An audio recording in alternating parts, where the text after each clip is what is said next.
The Sword of Deborah, First-Hand Impressions of the British Women's Army in France, by F Tennyson Jesse. A recording by Marianne Spiegel. Women are timid.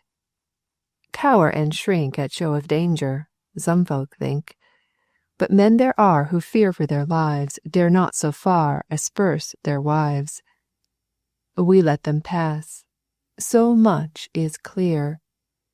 Though little dangers they may fear, when greater dangers men environ, then women show a front of iron. And, gentle in their manner, they do bold things in a quiet way. Thomas Dunn English. Forward. This little book was written at the request of the Ministry of Information in March of 1918. It was only released for publication, in spite of the need for haste in its compiling which had been impressed on me, and with which I had complied, shortly before Christmas. Hence it may seem somewhat after the fair, but it appears to me that people should still be told about the workers of the war and what they did, even now when we are struggling back into our chiffons, perhaps now more than ever. For we should not forget, and how should we remember if we had never known? Chapter 1. A.B.C. This world of initials, in which the members of the British Expeditionary Force live and move, is a bewildering place for the outsider, particularly to one who, like the writer, has never been able to think in initials any more than in dates or figures. The members of the B.E.F., and that at least is a set of letters that conveys something to all of us, not only live amidst initials, but are themselves embodied initials. To them the string of letters they reel off is no meaningless form, no mere abracadabra to impress the supplicant, but each is a living thing, colored, definitely patterned, standing for something in flesh and blood, or stone and mortar, something concrete and present to the mind's eye at the mere mention. Just as, to anyone who does not know New York, it seems as though all the streets must sound exactly alike, being merely numbered, while to anyone who knows them, the words East 61st, say, are as distinct from East 21st, distinct from a whole vivid personality of their own, as Half Moon Street from Threadneedle Street. So, to the initiate in the game, the letters so lightly rattled off to designate this or that official or institution stand for vivid, real, colorable things. But at first one is reminded forcibly of that scene in Anna Karenina, where Levin proposes to Kitty for the second time by means of writing in chalk on a table the letters WYTMICNBDTMNOT, and Kitty, with great intelligence, guesses that they all mean, "When you told me it could never be, did that mean never, or then?" Kitty, if you remember, replies in initials at almost equal length, and Levin displays an intelligence equal to hers. I had always found that scene hard of credence, but I have come to the conclusion that Levin and Kitty would have been invaluable at HQBRCS AP03 BEF. And the fog of initials is symbolic in a double manner, for not only do the initials stand for what they represent to those who know, but in their very lack of meaning for those who do not, they typify with a peculiar aptness the fact that after all, we at home in England, particularly we ladies of England, who live at home in ease, know very little indeed of even what the letters BEF stand for. We have hazy ideas on the subject.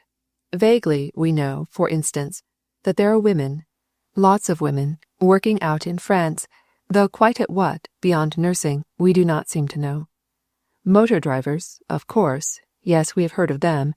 There is a vague impression that they are having the time of their lives, probably being quite useful too, but of the technique of the thing, so to speak, what do we know? About as much as we know when we first hear the clouds of initials rattling like shrapnel round our heads if we go over to France.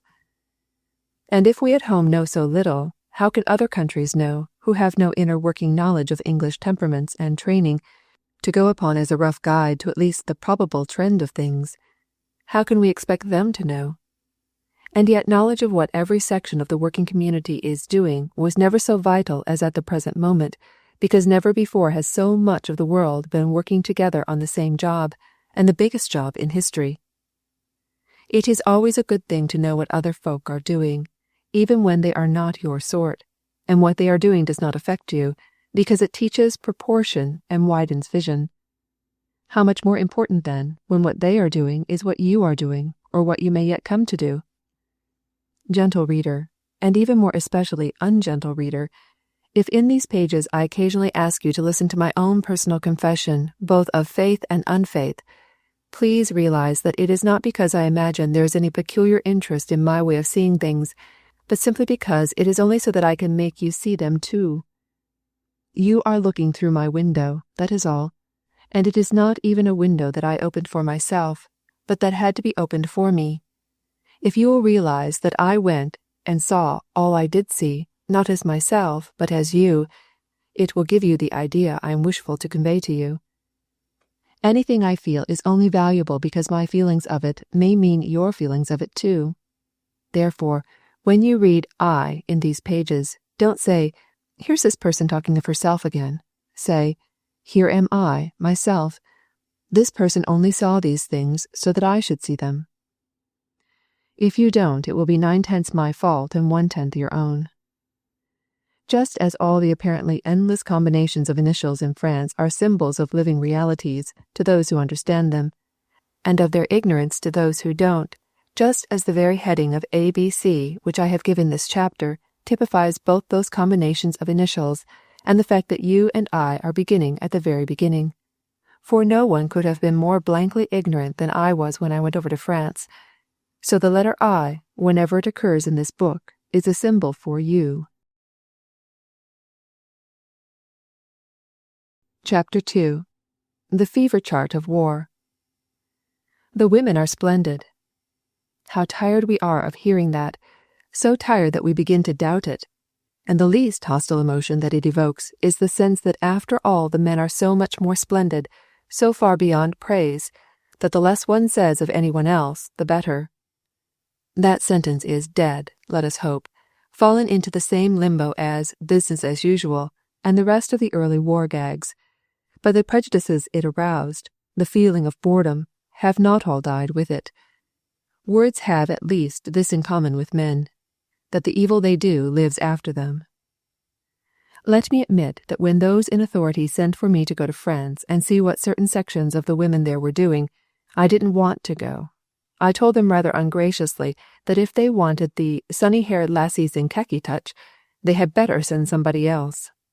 I am not, and never have been, a feminist or any other sort of an ist, never having been able to divide humanity into two different classes labeled men and women. Also, to tell the truth, the idea of going so far behind the lines did not appeal. For this there is the excuse that in England one grows so sick of the people who talk of going to the front, when they mean going to some safe chateau as a base for a personally conducted tour, or conscientious objectors are the worst sinners in this latter case, when they are going to sit at canteens or paint huts 100 miles or so behind the last line of trenches. The reaction from this sort of thing is very apt to make one say, "Oh, France? There's no more in being in France behind the lines than working in England." A point of view in which I was utterly and completely wrong. There's a great deal of difference, not in any increased danger, but in quite other ways, as I shall show in the place and order in which it was gradually made apparent to me. Also, no one who has not been at the war knows the hideous boredom of it, a boredom that the soul dreads like a fatal miasma. And if I had felt it in Belgium in those terrible grey first weeks of her pain, when at least one was in the midst of war, as it was then, still fluid and mobile, still full of alarms and excursions, with all the suffering and death immediately under one's eyes still a new thing. If I had felt it again, even more strongly, when I went right up to the very brink of the front in the French war zone for the Croix Rouge. In those poor little hospitals where the stretchers are always ready in the wards to hustle the wounded away, and where, in devastated land only lately vacated by the Germans, I sat and ate with peasants who were painfully and sadly beginning to return to their ruined homes and cultivate again a soil that might have been expected to redden the ploughshare. How much the more, then, might I dread it, caught in the web of the lines of communication. I feared that boredom. And there was another reason, both for my disinclination and my lack of interest. We in England grew so tired, in the early days of the war, of the fancy uniforms that burst out upon women. Every other girl one met had an attack of khakyitis, was spotted as the pard with badges and striped as the zebra. Almost simultaneously with this eruption came, for the other section of the feminine community, reaction from it. We others became rather self-consciously proud of our femininity, of being fluffy, in much the same way that anti-suffragists used to be fluffy, when they said they preferred to influence a man's vote, and that they thought more was done by charm. With official recognition of bodies such as the BADs, and the even more epoch-making official founding of the WAACs, the point of view of the ununiformed changed. The thing was no longer a game at which women were making silly asses of themselves and pretending to be men. It had become regular, ordered, disciplined, and worthy of respect. In short, uniform was no longer fancy dress. But the feeling of boredom that had been engendered stayed on, as these things do. It is yet to be found, partly because there still are women who have their photographs taken in a new uniform every week, but more because of our ignorance as to what the real workers are doing. And like most ignorant people, I was happy in my ignorance. Well, I went, and am most thankful for my prejudice, my disinclination, and my provision of boredom. For without all these, what would my conversion be worth? Who, already convinced of religion, is amazed at attaining salvation? It is to the mocker that the miracle is a miracle, and no mere expected sequence of nature, divine or human. I was often depressed, the wherefore of which you will see, but bored, never. Thrilled, ashamed for oneself that one does so little, admiring, critical, amused, depressed, elated, all this gamut and its gradations were touched, but the string of boredom, never. And the only thing that worries anyone sent on such a quest as mine, and with the inevitable message to deliver at the end of it, is that terrible feeling that no matter how really one feels enthusiasm, how genuine one's conversion, there will always be the murmur of, "Oh, yes." Of course she had to say all that. It's all part of the propaganda. She was sent to do it, and she has to do it, whether she really believes it or not. What can one say?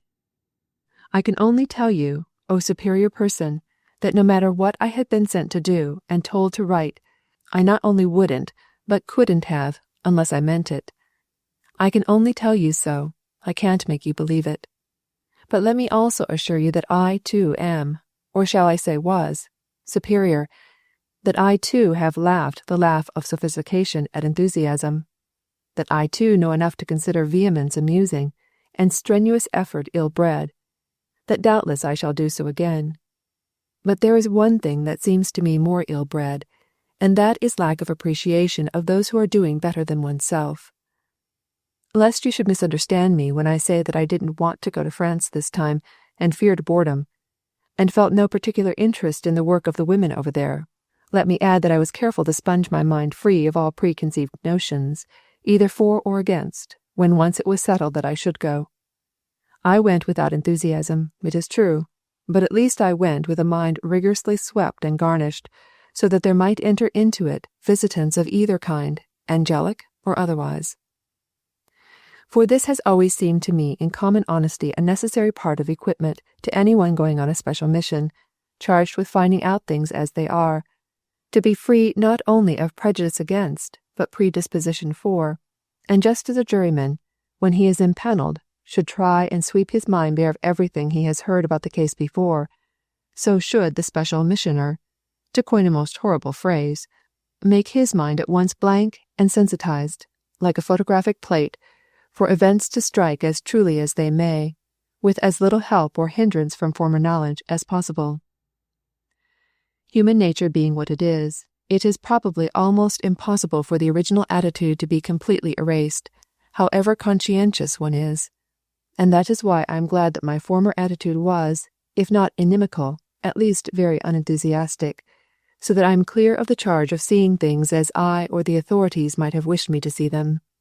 And, for the first few days, As always when the mind is plunged headlong into a new world, even though I saw facts, listened to them, was impressed, very impressed, by their outward show, it still remained outward show. The soul that informed the whole evaded me, and for many days I saw things that I only understood later in view of subsequent knowledge, when I could look back and see more clearly with the mind's eye what I before had seen with the physical. Yet even the first evening I saw something which, though only dimly, showed me a hint of the spirit of the whole. I was at the headquarters of the British Red Cross, which is what the letters HQBRCS stand for, and I was being shown some very peculiar and wonderful charts. They are secret charts, the figures on which, if a man is shown them, he must never disclose, and those figures, when you read them, bring a contraction at once of pity and of pride to the heart. For, in these great charts, that are mapped out into squares and look exactly like temperature charts at a hospital, are drawn curves, like the curves that show the fever of a patient. Up in jagged mountains, down into merciful valleys, goes the line, and at every point there is a number, and that number is the number of the wounded who were brought down from the trenches on such a day. Here on these charts is a complete record, in curves, of the rate of the war. Every peak is an offensive, every valley a comparative lull. Sheet after sheet, all with those carefully drawn, numbered curves zigzagging across them, all showing the very temperature of war.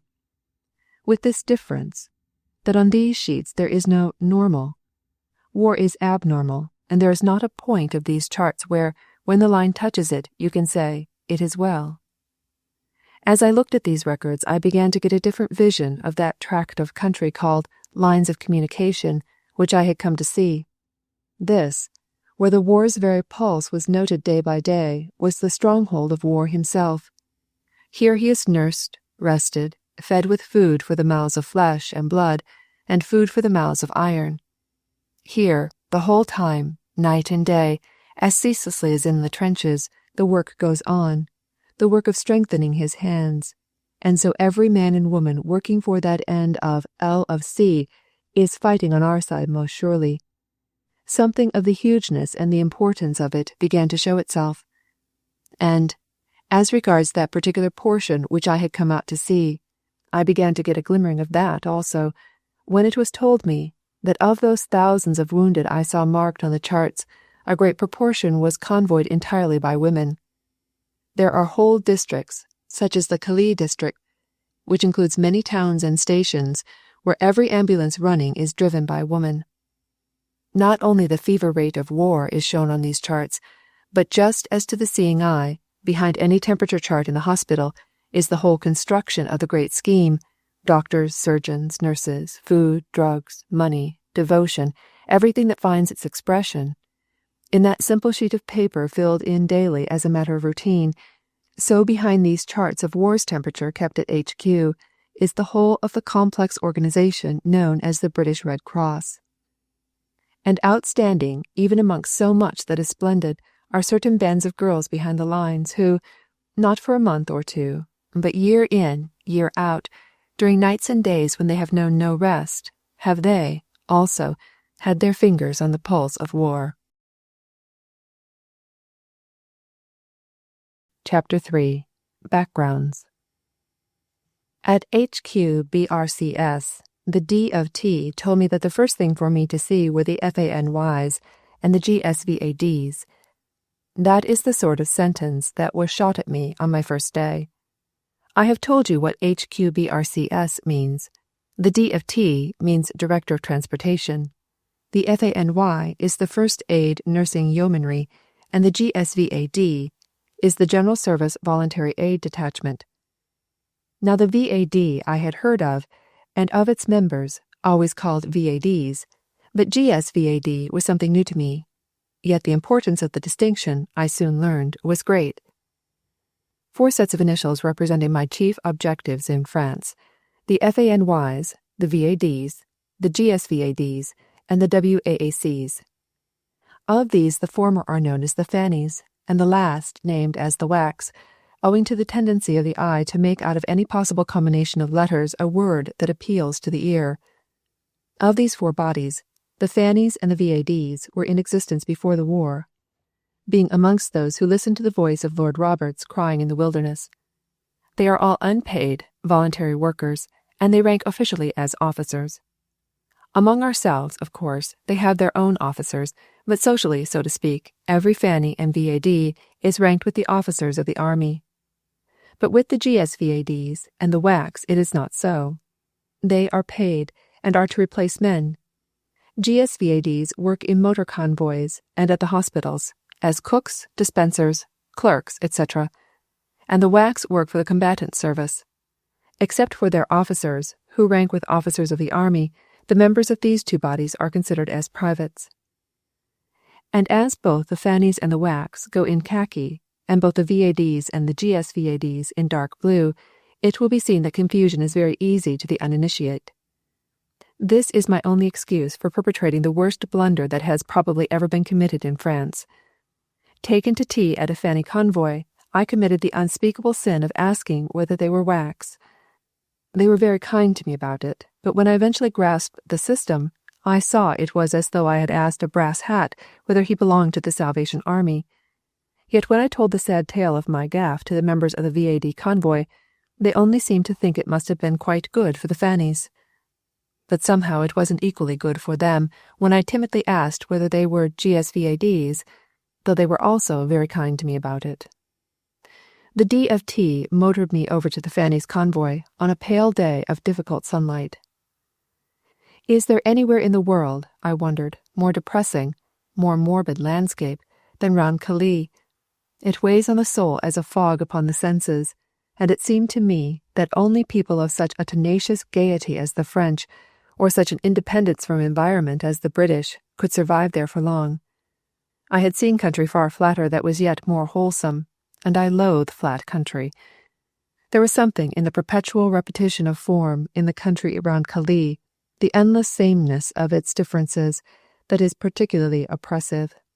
Pearly skies blotted with paler clouds, endless rows of bare poplars, like the skeletons of dead flames, yellowish roads unwinding forever, acres of unbroken and sickly green, of newly turned earth of an equally sad brown, and over all the trail of war, whose footprint is desolation.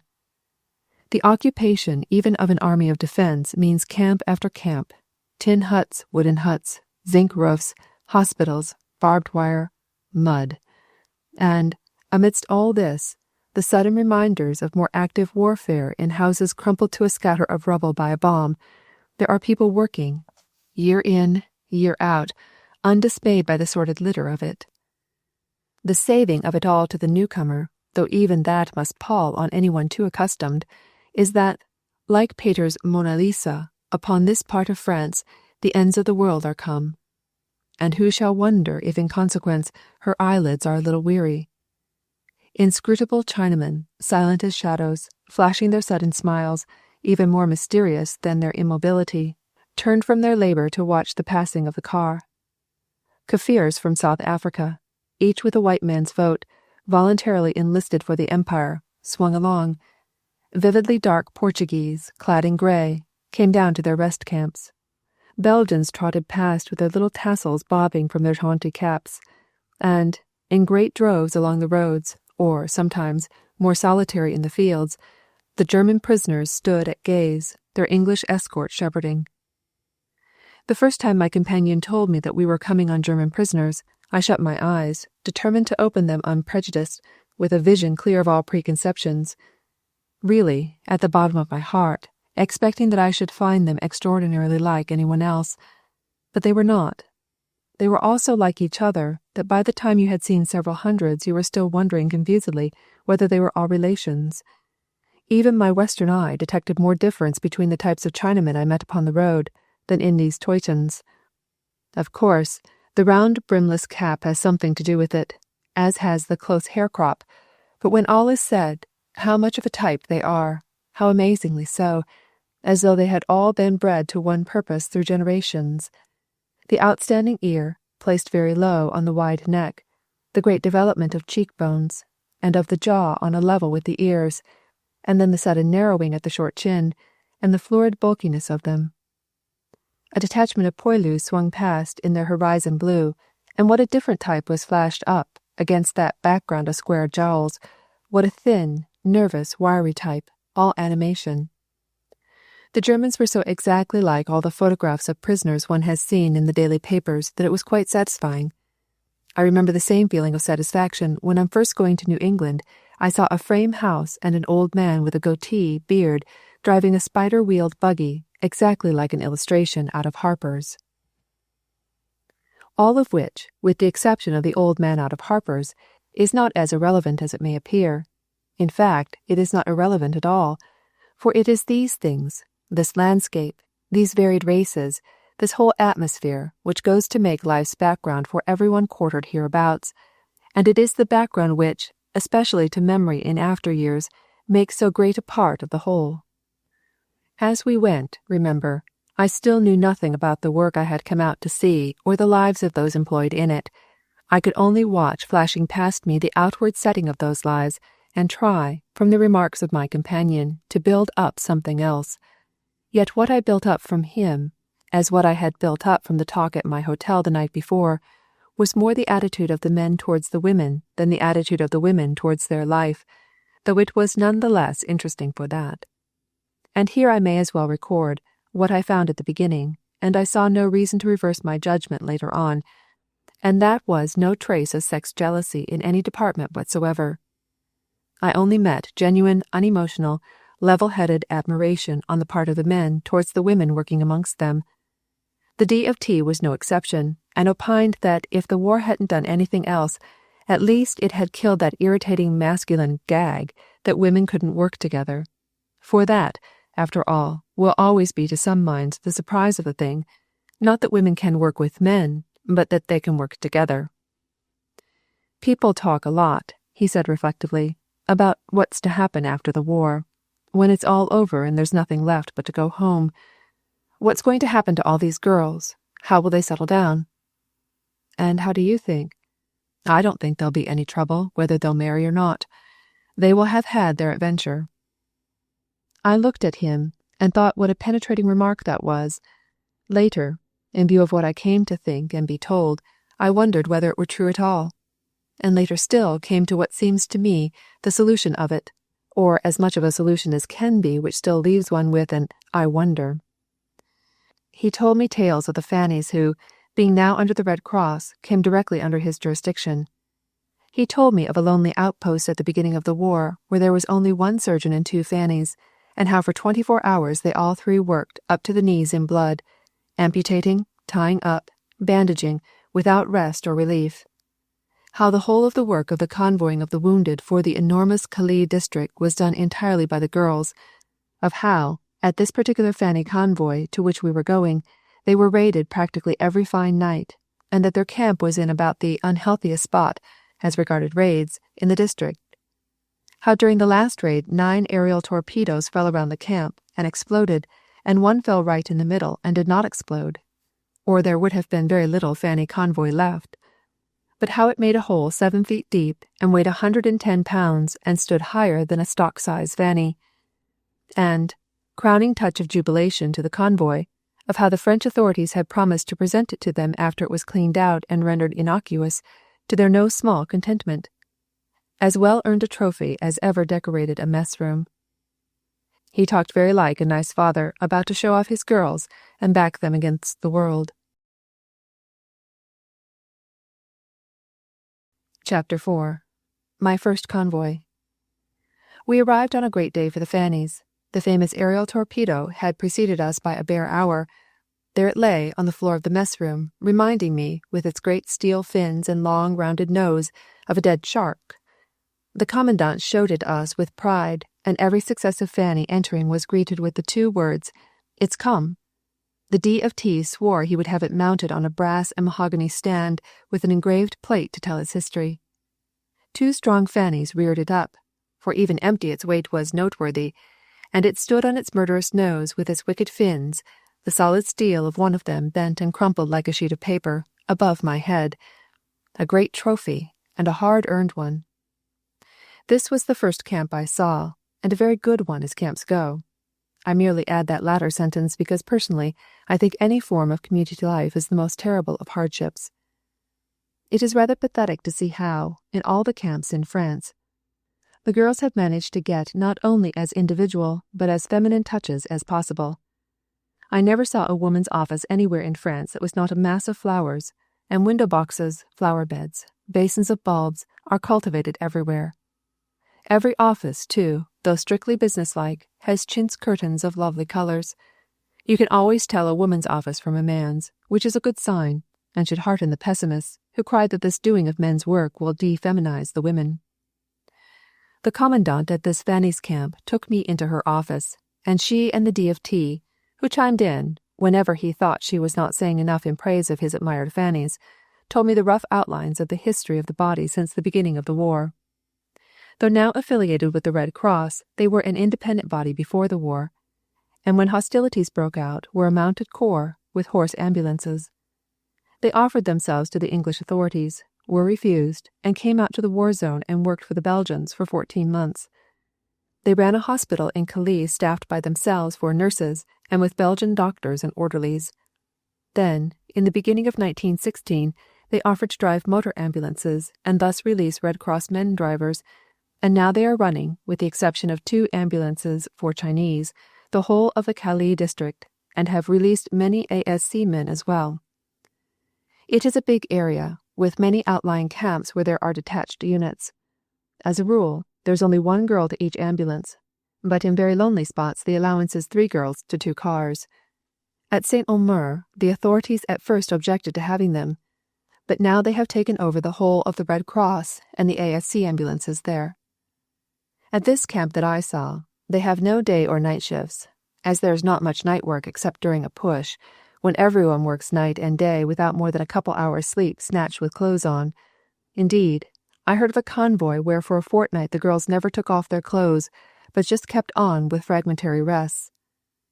The other occasion, when there is night work, is when there is a raid.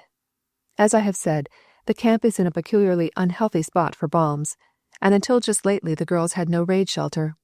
Now one has been dug for them, roofed with concrete and sandbags and earth, which would stand anything short of a direct hit from some such pleasant little missile as is now the pride of the camp.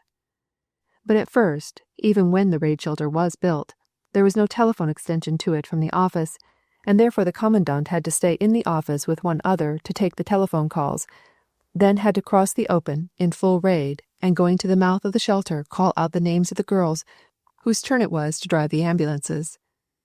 She told it to me as exemplifying the spirit of the girls, that never once, through all the noise and danger, did a girl falter, always answered to her name and came coolly and unconcernedly up the steps and went across to her car. But it seemed to me that it was as good to sit quietly in a matchboard office and await the messages, to say nothing of taking them across that danger zone. Now an order has gone forth that the ambulances are not to start till the raid is over, as they are too precious to be risked. It is not a bad record, this continuous service of the Fanny since the outbreak of war, is it? For remember, it is not work that can be taken up and dropped. You sign on for 6 months at a time, and only have 2 fortnights of leave in the year. And the girls sign on, again and again. They are nearly all veterans at it, and, comfortable as the camp has been made, all the necessities of life are provided by the War Office and the frills by the Red Cross, and in spite of the tiny separate cubicles, greatest blessing of all, decorated to taste by the owner, in spite of everything that can be done to make the girls happy and keep them well, it is still a picnic. And a picnic may be all very well for a week or even a fortnight, but a picnic carried on over the years is not at all the same thing. Certainly they all seemed very happy, and are all very well. Girls who go out rather delicate soon become strong in the hard open-air life, and there has not been a single case of strain from working the heavy ambulances. The girls do all cleaning and oiling of the cars themselves, and all repairs, with the exception of the very complicated cases, for which they are allowed to call on the help of 2 mechanics, but only after the request has gone through those in authority. The domestic staff, with the exception of 1 Frenchwoman in the kitchen, is supplied by the girls themselves, and on this subject of domestic staffs in France I shall say more later. Their food is army rations, which are excellent, as I can testify after straitened England, supplemented by milk and fresh vegetables, while the Red Cross gives the extras of life such as custard, cornflour, etc. When at tea I saw butter brought forth in lordly dish and was told to take as much as I liked on hot toast, I felt it was a solemn moment. There seemed a very carefree atmosphere about the Fannies, and at this camp the commandant was known as Boss, a respectful familiarity I did not meet with anywhere else. Some irreverent soul had even inscribed it on the door of her cubicle. The Fannies break out, so to speak, all over the place. Even the bathroom is not sacred to them. It is a pathetic sight, that bathroom of the Fannies. More pathetic, I thought it, after I had seen the rows of big baths in the other camps. The Fannies have a limited and capricious water supply, and their bath is so small as to remove forcibly the temptation for one person to use it all up. Perched on 2 stalks of stone stands a long bath in miniature, long enough to sit in with the knees up, but of no known human size. Inscribed above it, under a fresco in black and white of cats in the moonlight, are these touching words: "Do not turn on the hot water when the cold is off, or the boiler will bust." Everything I have been saying and describing is external, I know, but you see I was still grasping at externals, though underneath certain things were beginning to worry me. But I couldn't bring myself to voice anything I was wondering to these splendid strangers. Later, though I never was with any one convoy more than a night, I still got the feeling that seeing so many of them had made me more familiar with the ones I happened to be with at the time, and so I screwed myself up to the point and was richly rewarded. But that, as Mr. Kipling would say, is another story.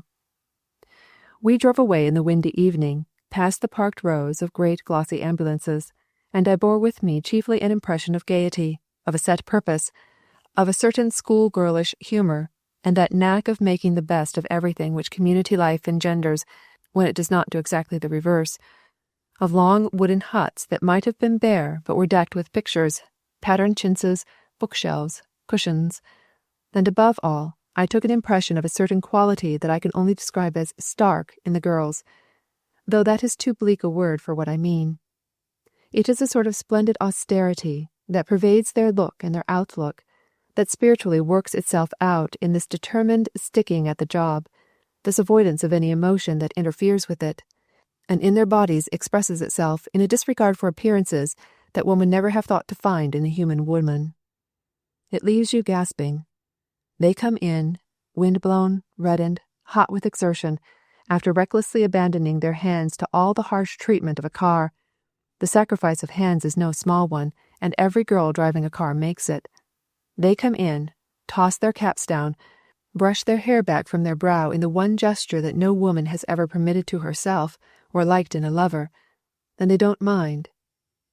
It is amazing, that disregard for appearances, but of course it is partly explained by the fact that the natural tendency in young things would be to accentuate anything of that kind once it was discovered. And for the rest, I really think they are too intent on what they are doing and care too little about themselves or what anyone may be thinking of them. What a blessed freedom! This at last is what it is to be as free as a man. Chapter 5. Outposts. It is a matter of temperament whether community life, with its enforced lack of individualism, or the intense refraction engendered by the fact of 2 people only living together in a solitude, is the more trying. In the former state one may hope to attain isolation from the very superabundance of personalities all around, but for the latter there is at least this to be said, that if the 2 feel like leaving each other alone, there is no distraction of noise and presences. Either is a test to persons who are sensitive about their right to solitude, a greater one than to those who mix happily with their fellow humans. Both are to be found in their best expression among the English girls in France.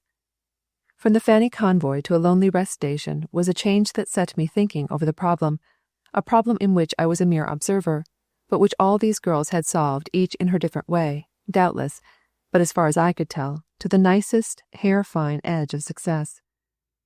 My first rest station was an out-of-the-way little place, bleak and treeless, and consisted of a wooden hut built alongside the railway line. In this hut lived the 2 VADs, who ran the show, which means that they did the cooking for themselves and for the trains which they supplied with food, that they dispense medicines for the patients who appear daily at sick parade, and give first aid to accidents, change dressings if any cases on a hospital train need it, feed stretcher bearers and ambulance drivers, whose hours often prevent them getting back to billets for regular meals, take in nurses who are either arriving or leaving by a night train and would otherwise have nowhere to go, and in their spare time, if you can imagine them having any, grow their own vegetables and make bandages, pillows, and other supplies for the troops. Just 2 girls, voluntary unpaid workers, who are nurses, needlewomen, doctors, chemists, gardeners, and general servants, and whose work can never be done, or, when done, has to begin at once all over again. No recreation except what they find in books and themselves, nowhere to go, and that perpetual silhouette of railway trucks and the hard edge of station roof out of the window, of shabby houses and their own tiny yard at the back, the noise of shunting and train whistling in their ears night and day, and with it all, worst touch of the lot, to have to do their own work for themselves.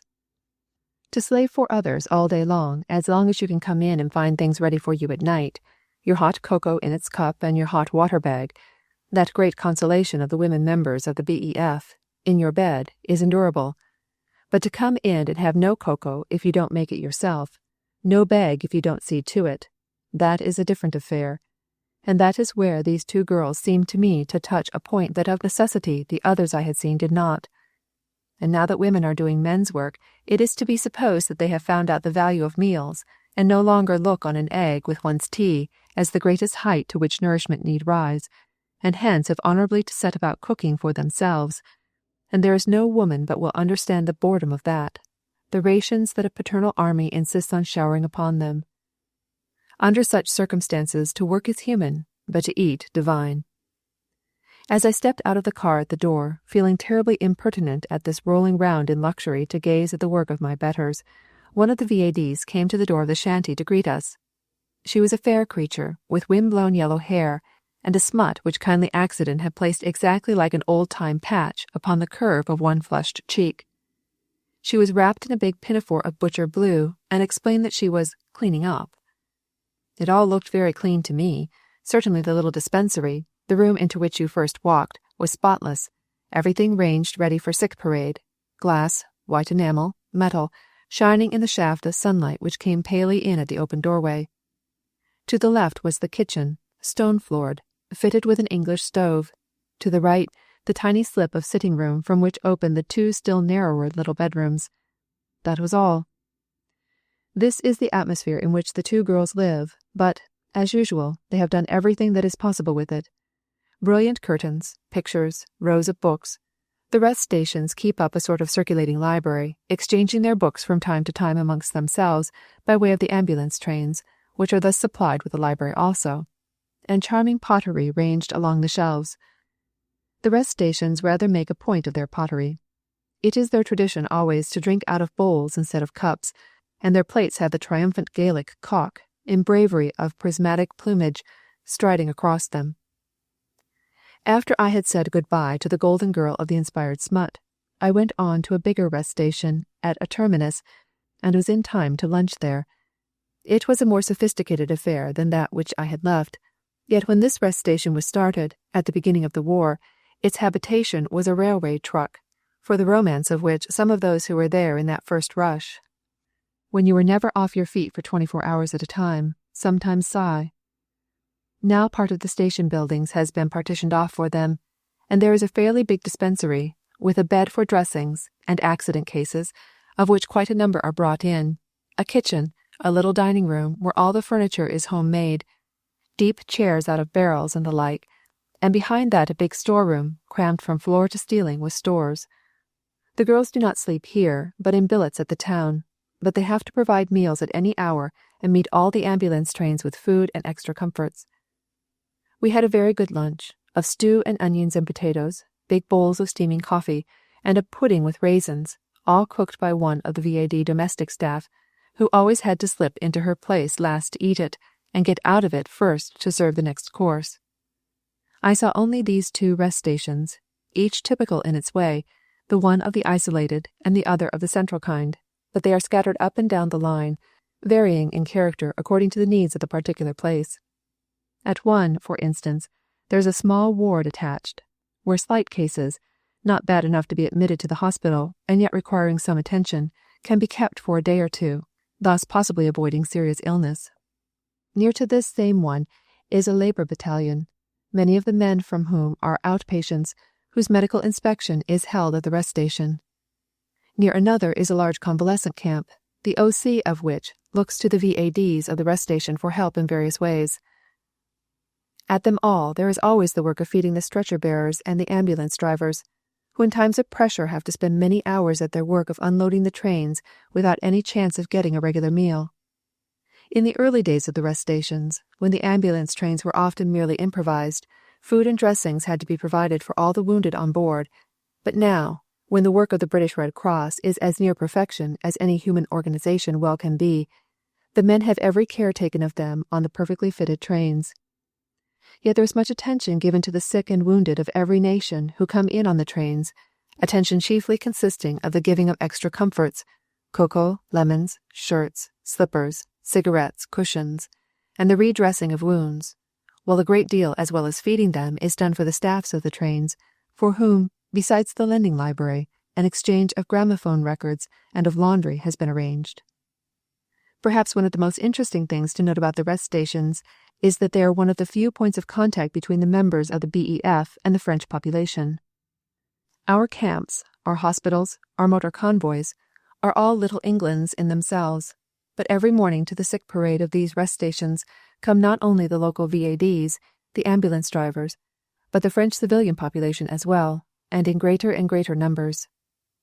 Accidents are brought to a rest station very often in preference to being taken anywhere else, and anxious mothers bring Jean or Marie when a mysterious ailment shows itself in untoward spot or sneeze. The Gaelic cock is more than a decoration as he strides across the pottery of the rest stations. He has become a symbol as well. Chapter 6. WAAC, Rumours and Realities.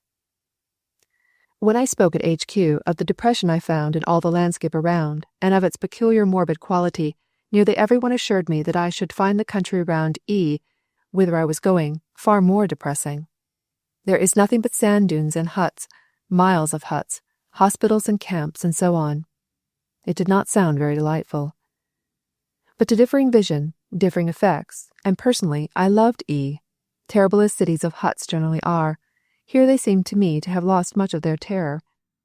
I loved the long rippling lines of dunes, the decoration of hundreds of tall pines that came partly against the sandy pallor, partly against the vivid steely blue of the river beyond.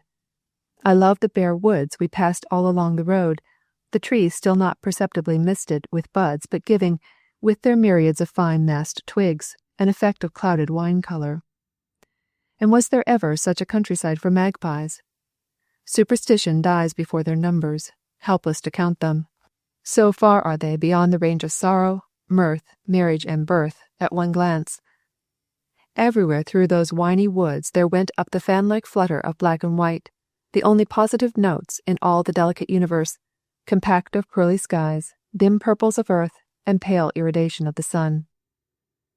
On the roads there was the usual melody of the races of the world, added to as we neared E by Canadian nurses in streaming white veils and uniforms of brilliant blue, and also, for surely the most delightful of creative blessings may rank as a race of the world, by the glossy golden war dogs, who also have their training camp near here, and take their walks abroad, waving their plumy tails and jumping up on their masters like any leisured dog at home.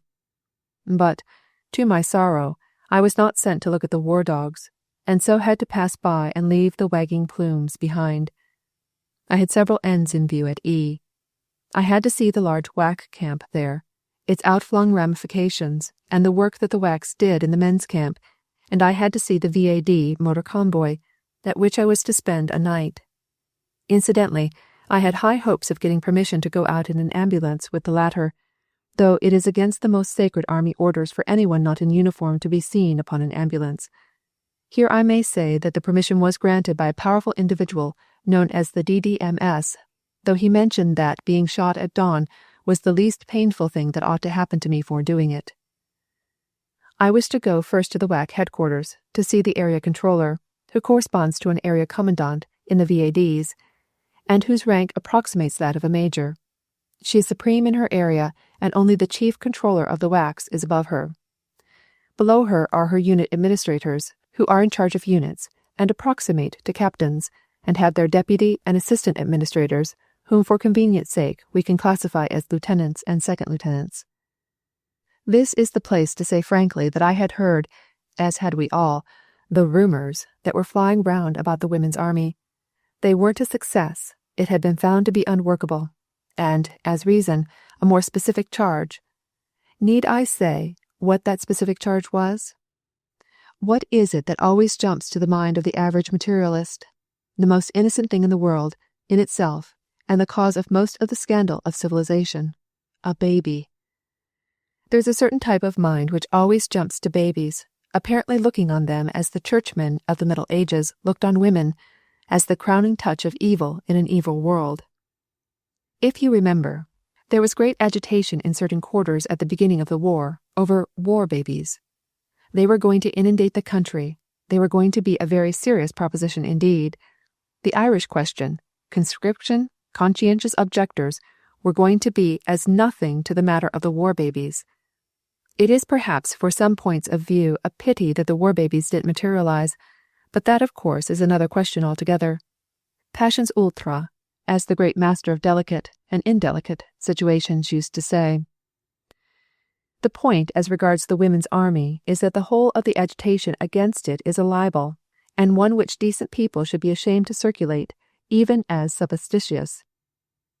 Quite apart from the evidence of my own ears and eyes, at various camps I was supplied with the official statistics for the Women's Army from March of 1917 to February of 1918. And of those women who have not been a success, as the mischievous gossip has it, how many do you think have proved failures out of 6,000? In the time mentioned, 14 have been sent home for incompetence, without any slur on their characters, 23 for lack of discipline, mostly in the early days, when the girls did not realize what being in the army meant, and thought if they wanted to go to any particular place there was no reason why they shouldn't, and 15 who were already enceinte before leaving England, and which even the most censorious can hardly lay to the charge of the VEF. And of all that 6,000, what percentage do you suppose has had to be sent back for what is euphemistically known, I believe, as getting into trouble since landing in France? No percentage at all, if I may express myself thus unmathematically, but exactly 5 cases. 5 out of 6,000. Compare that with the morality of any village in England, or anywhere else in the world, and then say, if you dare to be so obviously dishonest, that there is any reason why the Women's Army should be aspersed. These statistics were given to me at the office of the area controller, and later repeated at the Women's Army HQ by the controller-in-chief. But on that first sunny morning, amongst the pines and pale golden sand dunes, it was naturally the human and individual side, rather than any of figures, however startling, that claimed the mind the most. For one thing, I had the actual organization and attributes of the Women's Army to learn. I knew nothing. The actual working knowledge, apart from impressions and things learnt only by seeing them, that I gathered during the days I spent at various WAAC centers is as follows. The Women's Army differs from the FANY and the VAD in being a paid instead of a volunteer body, in being directly under the Army, not the Red Cross, and in its members being ranked as privates. But it also differs from the GSVAD, though that too is paid and its members rank as privates. The GSVAD is far more mixed. Its members are of all classes and educations, and are drafted off for work accordingly. But the bulk of the WAACs are working girls and do manual labor, such as gardening, cooking, baking, scrubbing, etc., though there are amongst them girls of a more specialized education who are signallers and clerks. The officers, of course, are women of education who have undergone a stiff training and have been carefully selected for the post they fill. For, as will be seen, nearly everything depends upon WAAC officers. They have certainly a greater power for good or harm than the officers of the regular army, and never were both the force and danger of personality more acutely illustrated than in the position of the WAAC leaders. A unit administrator has to know individually every girl in her camp, though there may be several hundreds. She has to blend with her absolute authority a maternal interest and supervision. While she has no power to say whom a girl shall or shall not walk out with, yet she makes it her business to know what choice of men friends the girl makes, and to influence, as far as she can, that choice towards discretion. She must not nag, but must inculcate by subtle methods a realization of what is due to the uniform, a sense of the idea, the symbol of it. She does not actually say to a girl that she is not to walk arm in arm with a Tommy or pin her collar with her paste brooch, but she conveys to her that these things are not done in the best uniforms, and the girl learns with incredible rapidity. A thing is not done. What a potency in those words, in that attitude of mind. It probably influenced the earliest savages in the manner of wearing their cowries. After all, the whole idea of uniform, of distinguishing one caste from another by bits of different colored cloth, is based on the instinct for being superior. Was it not John Selden who said something to the effect that our rulers have always tried to make themselves as different from us as possible? Of course they have, and it is exactly the same thing which the wise Pope Gregory VII had in mind when he definitely crystallized the measures for celibacy of the priesthood, and it is exactly the same thing which puts the policeman into a dark blue uniform and a helmet before he can so much as stop a milk cart. A policeman in plain clothes is a dethroned monarch. Nothing in the nature of controlling others was ever done without dressing up. The marvel is that for so many centuries the principle should have been confined to the masculine sex, when it has such an obvious appeal to the feminine. This principle, when carried a step further and applied to those controlled, by giving them the sensation of being different from the rest of the world, results in that spirit called esprit de corps, which is really the esprit de l'uniforme.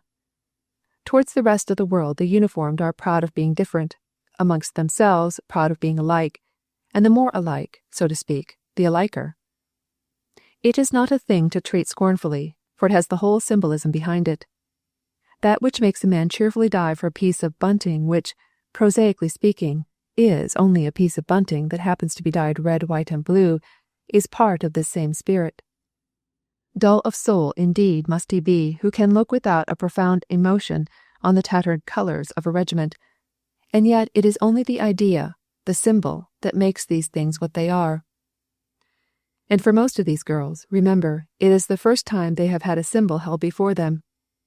We of the upper classes are brought up with many reverences, for our superiors, our elders, for traditions, but the classes which, for want of a better word, I must call lower, so please do not cavil at me for doing so or attribute false meanings, are for the most part brought up to think themselves as good as anyone else, and their rights the chief thing in life, while owing to the unfortunate curriculum of our board schools, which does not insist nearly enough on history as the fount of the present and of all that is great and good in the past, they are left without those standards of impersonal enthusiasms and imaginative daring which should be the rightful inheritance of us all. These girls are now given an abstract idea to live up to, no mere standard of expediency, but an idea that appeals to the imagination. And how magnificently they are responding, those statistics show. But more still does the attitude of all the officers and men who have to do with them. I talked with all ranks on the subject, and never once did I meet with anything but admiration and enthusiasm. The men are touchingly grateful to them and value their work and their companionship, for, very wisely, the girls are encouraged to be friends with the men, are allowed to walk out with them, to give teas and dances for them in the YWCA huts, and to go to return parties given by the men in the YMCA huts. It is, of course, easy to sneer at the ideal which is held before the men, of treating these girls as they would their sisters, but the fact remains that they very beautifully do so. Another point to be remembered is, that, far from these girls being exposed to undue temptation, the great majority of them have never been so well looked after as now.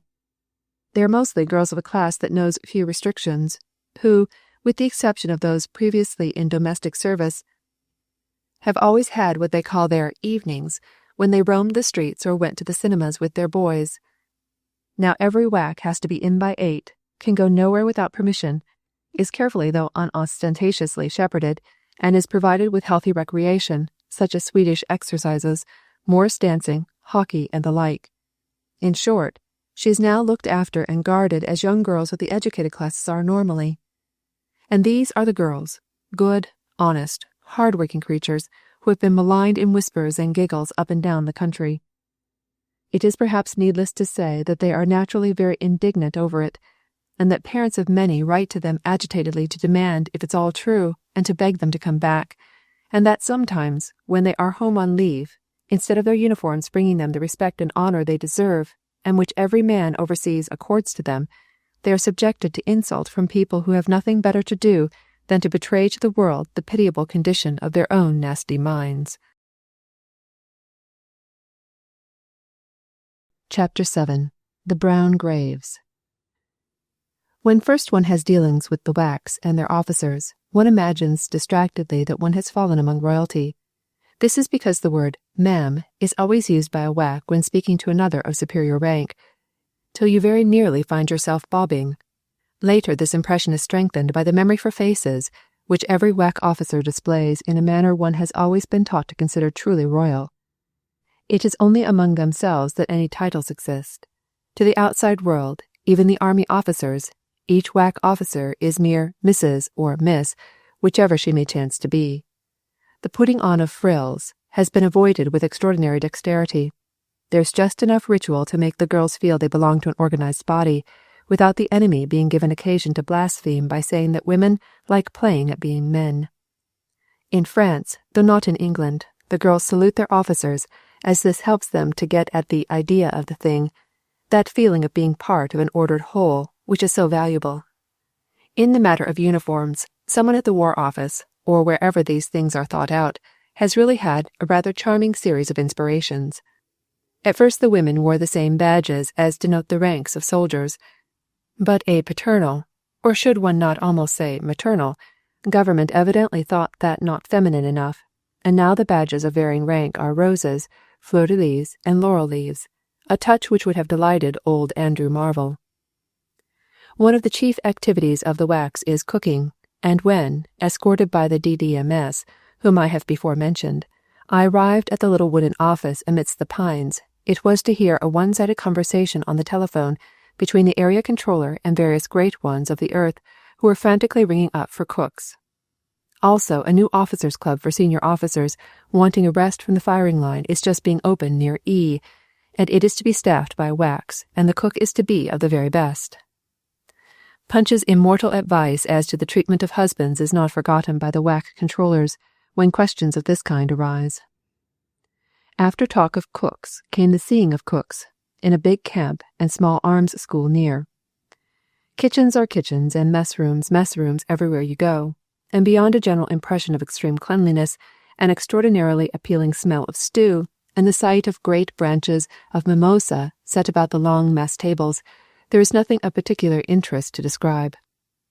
The point is that all the preparing and the serving of food in this great camp for officers and men is done by women, and that all the male creatures are unreservedly jubilant at the change. The CO expressed his hope that after the war the WAAC would continue as a permanent part of the army, while a sergeant gave it as his opinion that the women managed to introduce so much more variety into the preparation of food than the men had done. Also, he added that they wasted much less. In every kitchen there is a forewoman cook. There are these forewomen in every department of the work of the women, and they correspond rather to the non-coms among the men.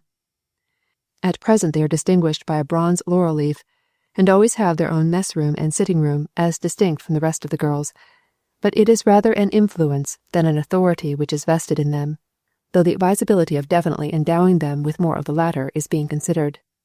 They answer, as the rest of the WAAC machinery does, extremely well. An interesting point about the army kitchens, as they are run nowadays, is that after the amount of fats necessary to the cooking has been put aside, the rest is poured into great tins, graded according to its quality, and sent home for munitions. We are getting things down to the fine edge of no waste at last, and the women are helping to do it. At another camp I found the CO most anxious for the women to start a mending factory.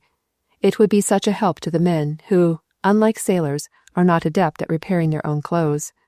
Also a laundry, he intimated, would be necessary really to round off the scheme satisfactorily. Both these are thoroughly sound suggestions that may yet, let us hope, come to something, though they would be in a sense breaking new ground, as the idea of the WAACs is that they actually replace men. Each cook releases one man, while among the clerks at present the ratio is 4 women to 3 men. And there are already 6,000 WAACs in France. Does not this give the obvious reason why slanders, started by the enemy agents, have been busy trying to drive the women's army out of France? Every WAAC who goes to France is like the pawn who attains the top of the chessboard and is exchanged for a more valuable piece. She sends a fighting man to his job by taking on the jobs that are really a woman's after all, for is it not a woman's earliest job to look after man? She looks after him to keep him well and strong. She looks after him when he is ill, and now, in France, she looks after the gallant dead, who are lying in the soil for which they fought. Between the pines and the gleaming river with its sandy shoals are the rows of crosses, sparkling, the ash-grey wood of them, in the effulgence of the spring light, making hundreds of points of brightness above the earth still brown and bare, that soon, under the gardener's care, will blossom like the rose. Not a desert even now, for no place where fighters rest is a desert, but a place of expectant, full of the promise of beauty to come, an outward beauty which is what it calls for as its right, because it is holy ground. Not only in the merely technical sense as the consecrated earth of quiet English cemeteries, where lie all, both those who lived well and those who live basely, but holy as a place can only be when it is held by those who all died perfectly. Here and there, among the earth-brown graves, stooping above them, are the earth-brown figures of the gardeners. Every grave is freshly raked, moulded between wooden frames to a flat, high surface where the flowers are to overflow, and above every raised dais of earth the bleached wood of the cross spreads its arm, throwing a shadow soft and blue like a dove's feather, a shadow that curves over the mould and laps down its edge lightly as a benison. On each cross is the little white metal plate giving the name and regiment of the man who lies beneath, and the letters R.I.P. Here and then is an ugly, stiff wreath of artificial immortelles beneath a glass frame, the pathetic offering of those who came from England to lay it there. Sometimes a wreath, fresh and green, shows that someone who loves the dead man has sent money with a request that flowers shall be bought and put upon his grave on the anniversary of his death. Sometimes, when they come over from England, these poor people break down and turn blindly, as people will for comfort, to the nearest sympathy, to the women gardeners who are showing them the grave they came to see. And a sudden note of that deep undercurrent which at times of stress always turns the members of either sex to their own sex for comfort, sends the women mourners to the arms of the women who are working beside them. Sentiment, if you will, but a sentiment that is stirred up from the deep and which would scorn the apologies of the critical. And what of the girls who work daily on that sacred earth, who see before their eyes, bright in the sun, inexpressibly grey and dauntless in the rain, those serried rows of crosses, all so alike and each standing for a different individuality, a different heartbreak? Do you suppose that they will ever again forget the aspect of those silent witnesses to the splendour and unselfishness and the utter release from pettiness of the men who lie there? This is what it is to make good citizens, and that is what the members of the Women's Army are doing daily. They are not only doing great things for the men, but they are making of themselves, come what conditions may after the war, efficient, big-minded citizens who will be able to meet with them. Chapter 8. Vignettes. The interesting thing about the various places where WAACs are housed, which I saw, is that no two of them are alike in atmosphere. I had rather dreaded much seeing of camps, but as a matter of fact, though I saw two, they were totally unlike each other, while the other three places that I saw each had an aspect, a characteristic, unlike the others. One was a convalescent home for WAACs, set amidst pine trees, a house of deep wide stairs, airy rooms, long cushioned chairs, and flowers, where one might well be content to be just not well for a long time. The others were houses where those WAACs lived who were not in camps. 4 jaunty chalets, chalk-white in the sun, hung with painted galleries, faced the rolling sand dunes, behind them the sea, a darker blue than any of the shadows of land on such a high-keyed day. They are the pleasure villas, these chalets, fancy erections for summer visitors, built in the days when this little plage was a resort for Parisians playing at rusticity. Delicious, artificial, useless-looking creations, bearing apparently about as much relation to a normal house as a boudoir cap does to a bowler. Yet they are charming as only little French pleasure villas can be, and to the receptive mind it is their artificiality that makes such a delightful note of, well, not decadence, but dilettantism, in this rolling sandy place, where only the hand of nature is to be seen all around, no town, no village even, impinging on the curving skylines, the very road up to their doors but a track in the sand. In these villas live incongruous WAACs. Their khaki-clad forms swing up the wooden stairs to the galleries and lean from the windows, always open their widest, night and day. Less incongruous, the stout boots, and khaki inside, as, though the chintzes are bright and gay, there is an aspect of stern utility, combined with an austerity that somehow suits the blank sandiness of the surroundings. In each little scrubbed room are 2 beds, each, for the WAACs live in true army fashion, with its dark grey blankets folded up at the head of the bare mattress. In the sick bay alone the beds are covered with bright blue counterpanes. In the recreation room and the 4 women's mess are easy chairs of wicker and flowers and pictures. It is all done as charmingly as it can be with a strict eye to suitability. It is community life, of course, but brought as nearly as possible to that feeling of individuality which makes a home with a small h instead of the dreaded capital. This other house was as great a contrast to the bare little chalets as it well could be. It also was at plage. It too had been built for pleasure, but for the pleasure de luxe, not of simple bourgeois families. The wide hall with its polished floor, its great carved mantels, its dining room with gleaming woods and glossy table and sparkling glass, its big lounge with tall windows where the girls dance and play the piano, all was as different from the bleached, scrubbed wood of the chalets as it well could be. Yet the spirit informing the whole was the same, the bedrooms as austere in essence, even if they boasted carved marble-top chests, and even here the army had found things to improve, such as the making of paths at the back of the house of round tins sunk in the earth, and steps of tin biscuit boxes, ingeniously arranged to save getting your feet wet on a muddy day as you go in and out on the endless errands of domesticity.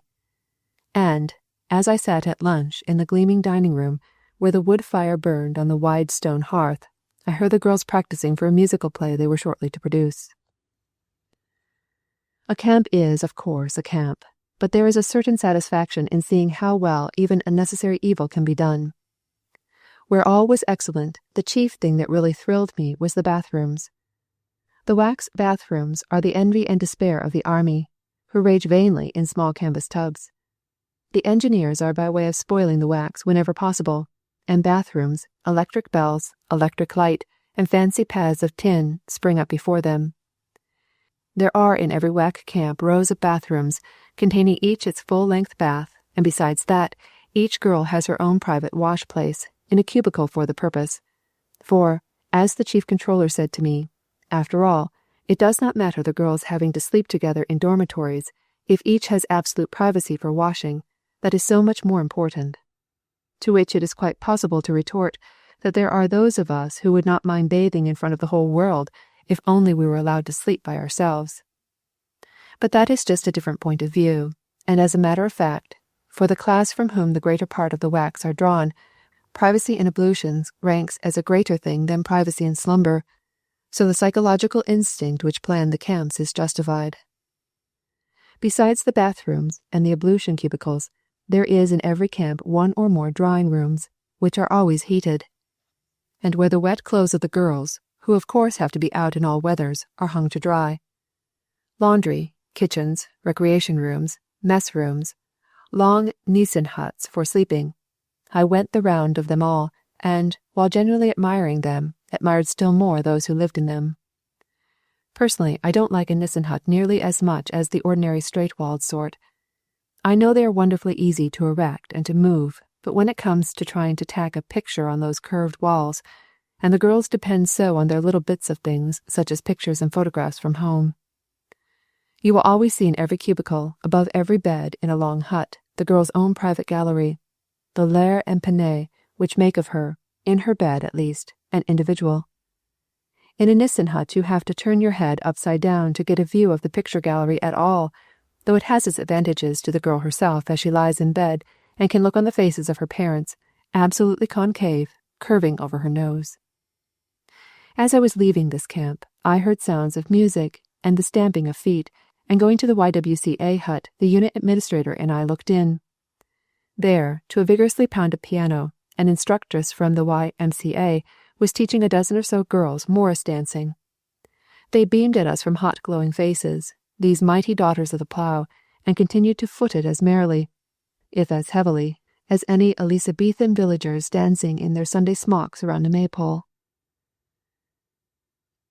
One more camp I saw, on a later day, and though it was a camp, yet it had about it that which distinguished it from all others, for it was built round about a hoary castle, grey with years and lichen, from whose walls they say Anne Boleyn looked down, standing beside her robust and rufous lover on that honeymoon which was almost all of happiness she was to know. Now it is an army school, and within its grey walls and towers the officers are billeted, and in its great kitchens the WAACs cook for them and do all the rest of the domestic work, waiting on the officers' mess and the sergeants' mess, serving at the canteen, doing all the cleaning, everything that there is to be done for a whole army school of hungry men down on a 5 weeks' course, to say nothing of all the work for themselves in their camp at the castle's gates, and there are 66 of them, not counting the 3 officers who are at every WAAC camp, the unit administrator, and the deputy and assistant administrators. It is hard work, and endless work, and though every WAAC gives a few hours off every day, and though, as you have seen, everything is done for their healthy recreation that can be done, yet the life is one of work and not of fun. And though the girls flourish under it, we at home should not forget that fact when we give them their due meed of appreciation.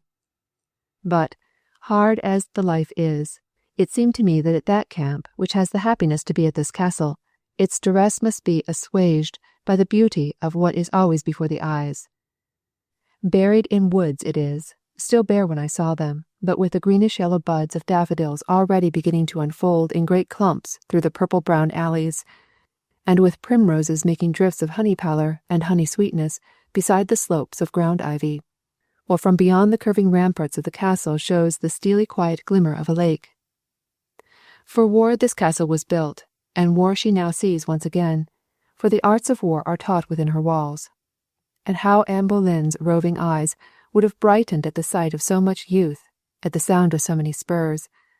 Let us hope her sore spirit can still find pleasure in wandering again over the scenes where she once was happy, and if she has kept enough of innocent wantonness to love a straight man when she sees one, ghost though she be, and if her nose turn up ever so daintily at the clumsily clad members of her own sex, whose toils she would so little understand, why, she is but a ghost, and the modern mind must contrive to forgive her. These light vignettes have all been of vision. Let me add one of a less pictorial nature. The unit administrators, as I have said, have to act not only as commanding officers, but very often as mother confessors as well. Parents write to them about their daughters, would-be suitors write to them for permission to marry their charges, and amongst the letter bag are often epistles that are not without their unconscious humour.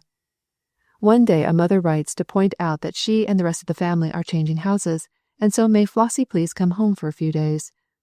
Another mentions that Gladys's letters of late have been despondent, and please could she be put to something else that will not depress her.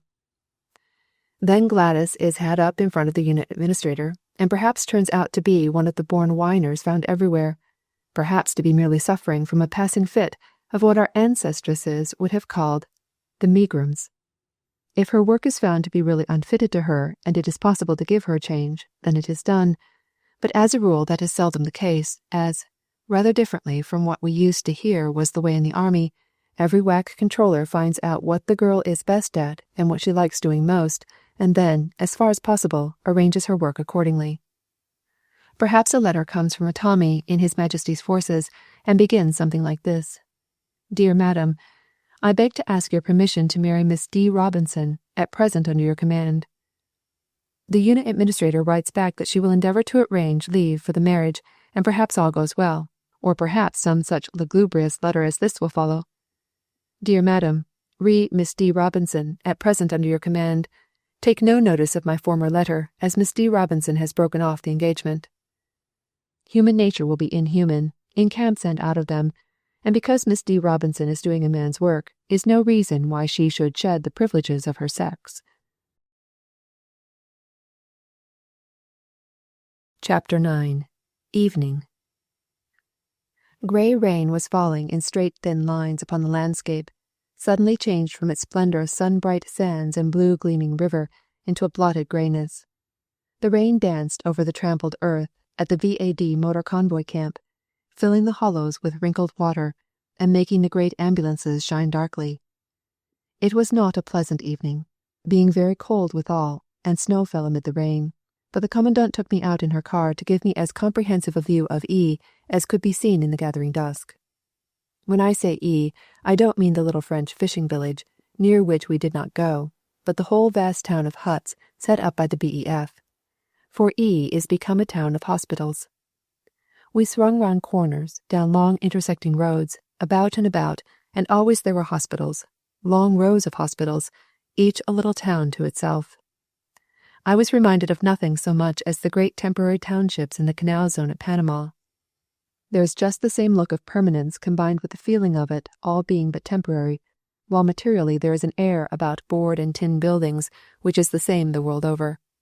I almost expected to see a Negro slouch along with his tools slung on his back, or to catch sight of the dark film of a mosquito-proof screen over doors and windows. And the motor convoy do all the ambulance work of the whole big district, which spreads considerably beyond even this great hospital town. There are about 130 members in the camp, and about 80 of the big Buick ambulances. Unlike the Fanny convoy I had seen, there are at E always day and night shifts, a girl being on night duty for one fortnight and on day duty for the next, except in times of stress, when everyone works day and night too. We came in from our drive in the dark, and I was shown to the room I was to have for as much of the night as there would be, considering I was going out on a convoy at 1 o'clock. It belonged to a VAD, at the moment home on leave, but she had left a nice selection of bed books behind her, for which I was grateful, and there was a little electric reading lamp perched on the shelf above the bed. It was a tiny place, but it was all to myself. At supper in the mess room, with Mr. Lepps, the Great Dane, lying by the stove, and the cat curled between his outflung paws, we were waited on by a very pretty VAD, with dark eyes and a deeply moulded face compact of soft curves and pallor. Afterwards, the Commandant, a few of the girls, and I went into her room, which was a trifle larger than the ordinary run, and could be called a sitting room at one end, for coffee and cigarettes. There was a concert on, and I was asked whether I would like to go to it, and, at the risk of seeming ungracious, I said if they didn't mind I would rather not. They said that they would rather not, too. I had seen the camp before dinner, had marvelled again at how people ever got used to living in matchboxes and having to cross a strip of out-of-doors world to meals, and I was only wanting to sit still and, if the fates were kind, listen. For all the time, as during the preceding days, I had felt the depression growing over me, the terror of this communal life which took all you had and left you, what? What corner of the soul is any refuge when solitude cannot be yours in which to expend it? What vagrant impulse can be cherished when liberty is not yours to indulge it? These girls, these strong, clear-eyed creatures whom I had seen, day after day, who had at first impressed me only with their youth, their schoolgirl gaiety, their horrible dictu, their brightness, was it possible that this life should really content them? I am not talking now, remember, of WAACs, girls mostly of the working class, or of those used to the sedentary occupation of clerkships, to whom this life is the biggest freedom, the greatest adventure they have known. I am talking about girls of a class who, in the nature of things, lived their own lives before the war, did the usual social round, went hither and thither with no man to say them nay, except a father, who doesn't count. Young femmes de monde, there is no adequate English for it, sophisticated human beings. For women, even the apparently merely out-of-door hunting games-playing women, have arrived at a high state of sophistication, and this life they now led is a community life reduced to its essentials. And a community life, though the building up of it marked the first stages of civilization, is, to the perfected product of civilization, anathema. Individuals had to combine to make the world, but now that it is made, all the instincts of the most highly developed in it are towards complete liberty as regards the amount of social intercourse in which he or she wishes to indulge. We have fought through thousands of years for a state of society so civilized that it is safe to withdraw from it and be alone with one's enemy tracking one down and hitting one over the head with an axe. This right, fought for through the ascending ages, these girls have deliberately foregone, as every man in the army has to forego it also. Were they aware of this, or did they, after all, like it, unthinkingly, without analysis? I had wondered as I saw my previous convoys and camps, and I had wondered again as I saw over this convoy, saw the usual tiny cubicles, with gay chintz curtains and photographs from home, and the shelf of books, saw the great bare mess rooms, the sitting room, bright with cushions, cozy with screens and long chairs, saw the admirable bathrooms, with big enameled baths and an unlimited supply of hot water, saw the 2 parks where the great ambulances were ranged, shadowy and huge in the growing gloom and thick downpour of rain. Everywhere smiling faces, uplifted voices, quick steps. Yet I wondered. Was it possible this malaise of community life never weighed on their souls? And, if possible, was it good that it should be so? I managed, stumblingly, to convey something of my thought, of the depression which had been eating at me, not, as I tried to explain, that I didn't admire them all. Heaven knew, rather that I must be, personally, such a weak-kneed, backboneless creature to feel I couldn't, for any cause on earth, have stood it.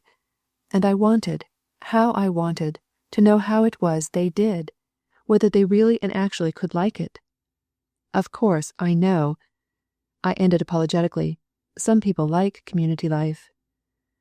They must be in love with it to like community life carried to this extent, then, said one swiftly, and a small fair creature with a ribbon bound round her hair agreed with her. She interested me, that fair girl, because she was one of those people who feel round for the right word until they have found it, however long it takes.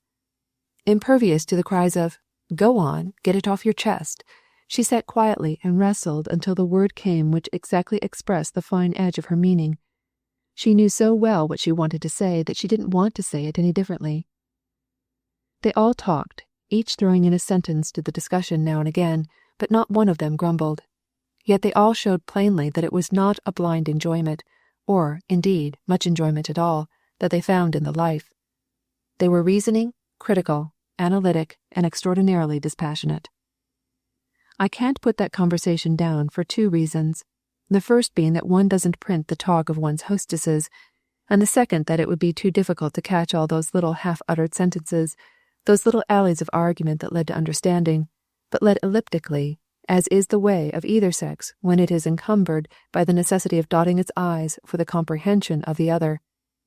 But out of that hour emerged, shining, several things which we in England ought to realize better, and which lifted for me that cloud of depression which had lowered over me all the days in France.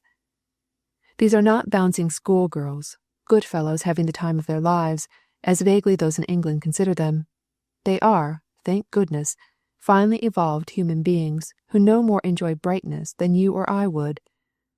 And it was the terrible feeling that everyone was so bright which had oppressed me more than anything else. The joy of finding that it wasn't so, that what I had feared I should be forced to take as the unreflecting schoolgirl humour of overgrown schoolgirls was only a protective aspect, that behind it the eyes of not only sane but subtle young women looked out with amusement and patience upon a world determined to see in them, first and last, brightness. Perhaps 5%, such was the estimate flung out into the talk, of the girls really do enjoy it, the ghastly, prolonged, cold-blooded picnic of it. Perhaps 5% really are having the time of their lives, but the rest of them have moments when it hardly seems possible to stick it. And yet they stick it. They stick it in good comradeship, which is the greatest test of their lot. Their salvation lies in the separate rooms, small, cold, but a retreat from the octopus of community life. That concert which I had felt so apologetic not to attend, what a relief it had been to them that I didn't want to get local colour and write of them as being so jolly, so gay. For this again is typical. There are perhaps 5 girls out of every 100 who enjoy being amused, to whom it is all part of the life which they actually love, but from the greater part goes up the cry, "Work us as hard as you like, but for heaven's sake don't try and amuse us." For, of course, it takes differing temperaments differently. To some community life is little short of a nightmare. but to all there come moments when it is exceedingly maddening. In those moments your own room or a big hot bath are wonderful ways of salvation. As we talked, from A came the theory that she was only afraid it would prevent her ever loving motors again, and she had always adored motors as the chief pleasure of life before they became the chief business. B could not agree to that. C, who did agree, pointed out that it was on the same principle as never wanting to go back to a place, no matter how beautiful it was, if you had been very unhappy there. Even after your unhappiness was dead and buried, it would always spoil that place for you. B said yes to that, but argued that it would not spoil the beauty of other places for you, which would be the equivalent of this life spoiling all motors for A after the war. The flaws in the analogy were not pursued, for D advanced an interesting theory that the hardest part of it was that you were so afraid of what you might be missing all the time somewhere else. She argued that the difficulty with her had always been to make up her mind to any one course of action, because it shut off all the others, and, like so many of us, she wanted everything. A said that shilly-shalliers never got anywhere, but I maintained with D that it wasn't shilly-shallying, which is another sort of thing altogether. It was the passionate desire to get the most out of life, to discover what was most worthwhile. I want to spend 10 years in the heart of China more than to do any one thing, I pointed out, but I shan't do it because when I came out I shouldn't be young any more. Therefore the 10 years in China will have to go to a man, because it doesn't matter so much to a man. This life in the BEF was D's 10 years in China, not because, heaven forbid, it was going to last 10 actual years, or even that, as far as I could see, it was aging her at all, but simply because while she was doing it she couldn't be doing anything else. She had had to burn her boats. Now that, to a certain temperament, means a great deal, and it is one of the things, if not the chief thing, that marks service in France off from equally hard work at home, and makes it, for reasons outside the work, so much harder. All natures are not the same as D's, of course. To one girl a certain thing is the hardship, to another a different thing. But the point is that the hardship is there, not physical, but mental, and to me it was the most exquisite discovery I could have made in the whole of France. For the finer the instrument, the more fine it is of it to perform the work, and the more finely will that work, in the long run, be done. Chapter 10. Night. Not being among the lucky creatures who can fall happily to sleep when they know they are to be called at 1 o'clock, I lay in my tiny bed and revelled in the wonderful story of the bridge builders out of the day's work, till the sound of the storm without became the voice of Mother Gunga. Then I turned out the light and lay and listened to the truly fiendish train whistles, which no reading could have transmuted, and wondered why it is that French engine drivers apparently pay no attention to signals, but just go on whistling till they are answered, like someone who goes on ringing a bell till at length the doors opened. The rain was turning to snow, so there was less of that steady tinkling from without, with which the running water fills the world. I lay and listened, and the whistles and the bellying of the chintz curtain and the occasional swish of a heavy gust against the side of the hut were at last beginning to blend in one blur in my mind, when a girl came softly into my room and whispered that it was time to dress. That utter quietness of the girls was a thing that had impressed me after staying in hotels full of the British Army, which goes to bed at midnight, bangs its doors, throws its boots outside, shouts from room to room, and begins the whole process reversed at about 6 o'clock the next morning. Here the girls wore soundless slippers, so that those who had to be about should not disturb those who slept, and doors were opened and shut with a cotton wool care which appealed to me, or would have if I hadn't had to get up. When I was dressed, I found my way down endless, blowy corridors, for the doors at the ends are always kept open, to the room of the girl who had called me. She looked at my fur coat and said it would get spoilt. I replied with great truth that it was past spoiling, but she took it off me, whipped my cap from my head, and the girls proceeded to dress me. They pulled a leather cap with earpieces down on my head and stuffed me into woolly jackets and wound my neck up in a comforter and finished up with a huge leather coat and a pair of fur gloves like bear's paws, so that when all was done I couldn't bend and had to be hoisted quite stiff up to the front of the ambulance. But first we all went into the kitchen, where part of the domestic staff sits up all night to prepare food for the night drivers. There we drank the loveliest cocoa I ever met, the sort the spoon would stand up in, piping hot, out of huge bowls. Then my driver and the section leader for the night led me across the soaking park to where, in almost total darkness, girls were busy with their ambulances. I was hoisted up beside my driver and endeavored clumsily with my bear's paws to fasten the canvas flap back across the side as I was bidden. I may say that I felt extraordinarily clumsy amongst these girls, most of whom could have put me in their pockets. They knew so exactly what to do, their movements were all so perfectly adjusted to their needs, they knew where everything was, while I fumbled for steps and hoped for the best. They made me feel, in the beautiful way they shepherded me, that I was a silly, useless female, and that they were grave, chivalrous young men. They watched over me with just that matter-of-fact care. To me it was all wonderful, that experience.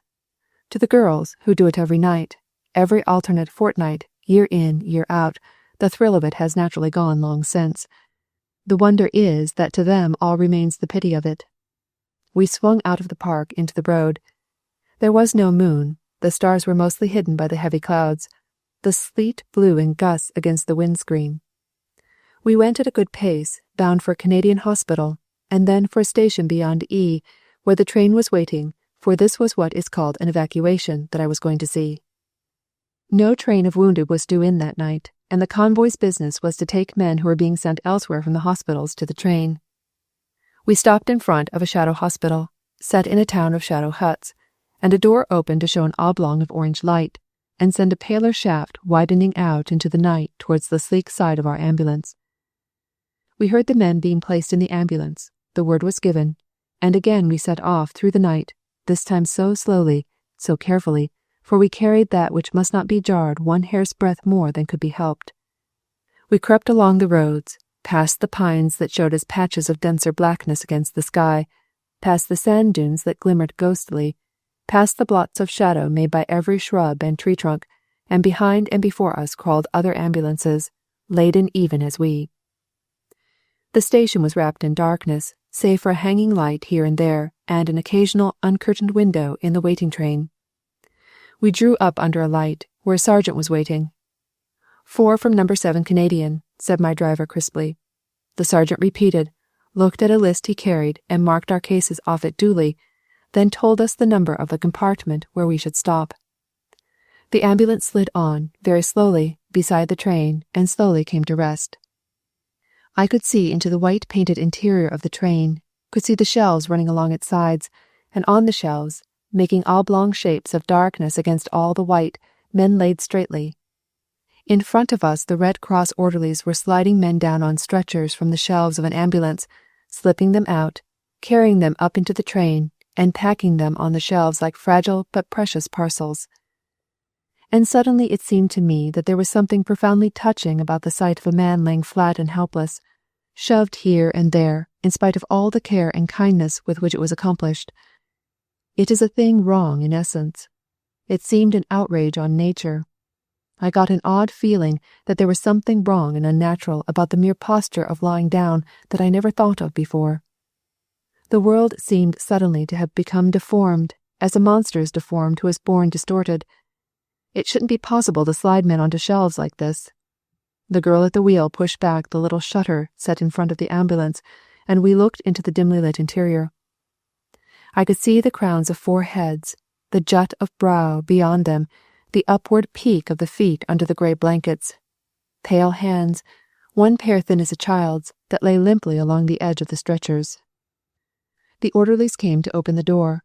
One man mounted within, and the top stretcher from one side was slipped along its grooves and disappeared, tilted into the night. The boy on the top stretcher the other side turned his head languidly and watched. I could see a pale cheek, foreshortened from where I sat, a sweep of long dark eyelashes, the curve of the drooping upper lip. His turn came, and, passive, he too was slid out. Then the 2 men below were carried away and up into the train. The ambulance was empty. We turned in a circle over the muddy yard and started off again, stopping again by the sergeant to get our orders. No. 4, said the sergeant, and we swung once more at a good pace along the heavy roads, took fresh turnings about and about in the city of hospital huts, and drew up at No. 4. Again we were loaded, and again we crept back along the roads where we had a few minutes before gone so swiftly, meeting empty cars, keeping in line behind those laden like ourselves. And we slowed down by the waiting sergeant to say, 2 stretchers and 2 sitters from 4. He echoed us, and we crept on to the appointed carriage and stopped. So it went on through a couple of hours, ambulance after ambulance swiftly leaving the station, slowly coming back, all drawing up gently by the train, each, opened, making a faint square of light in the velvet darkness. And then, at last, when it was all over, the return, swift again, towards the camp.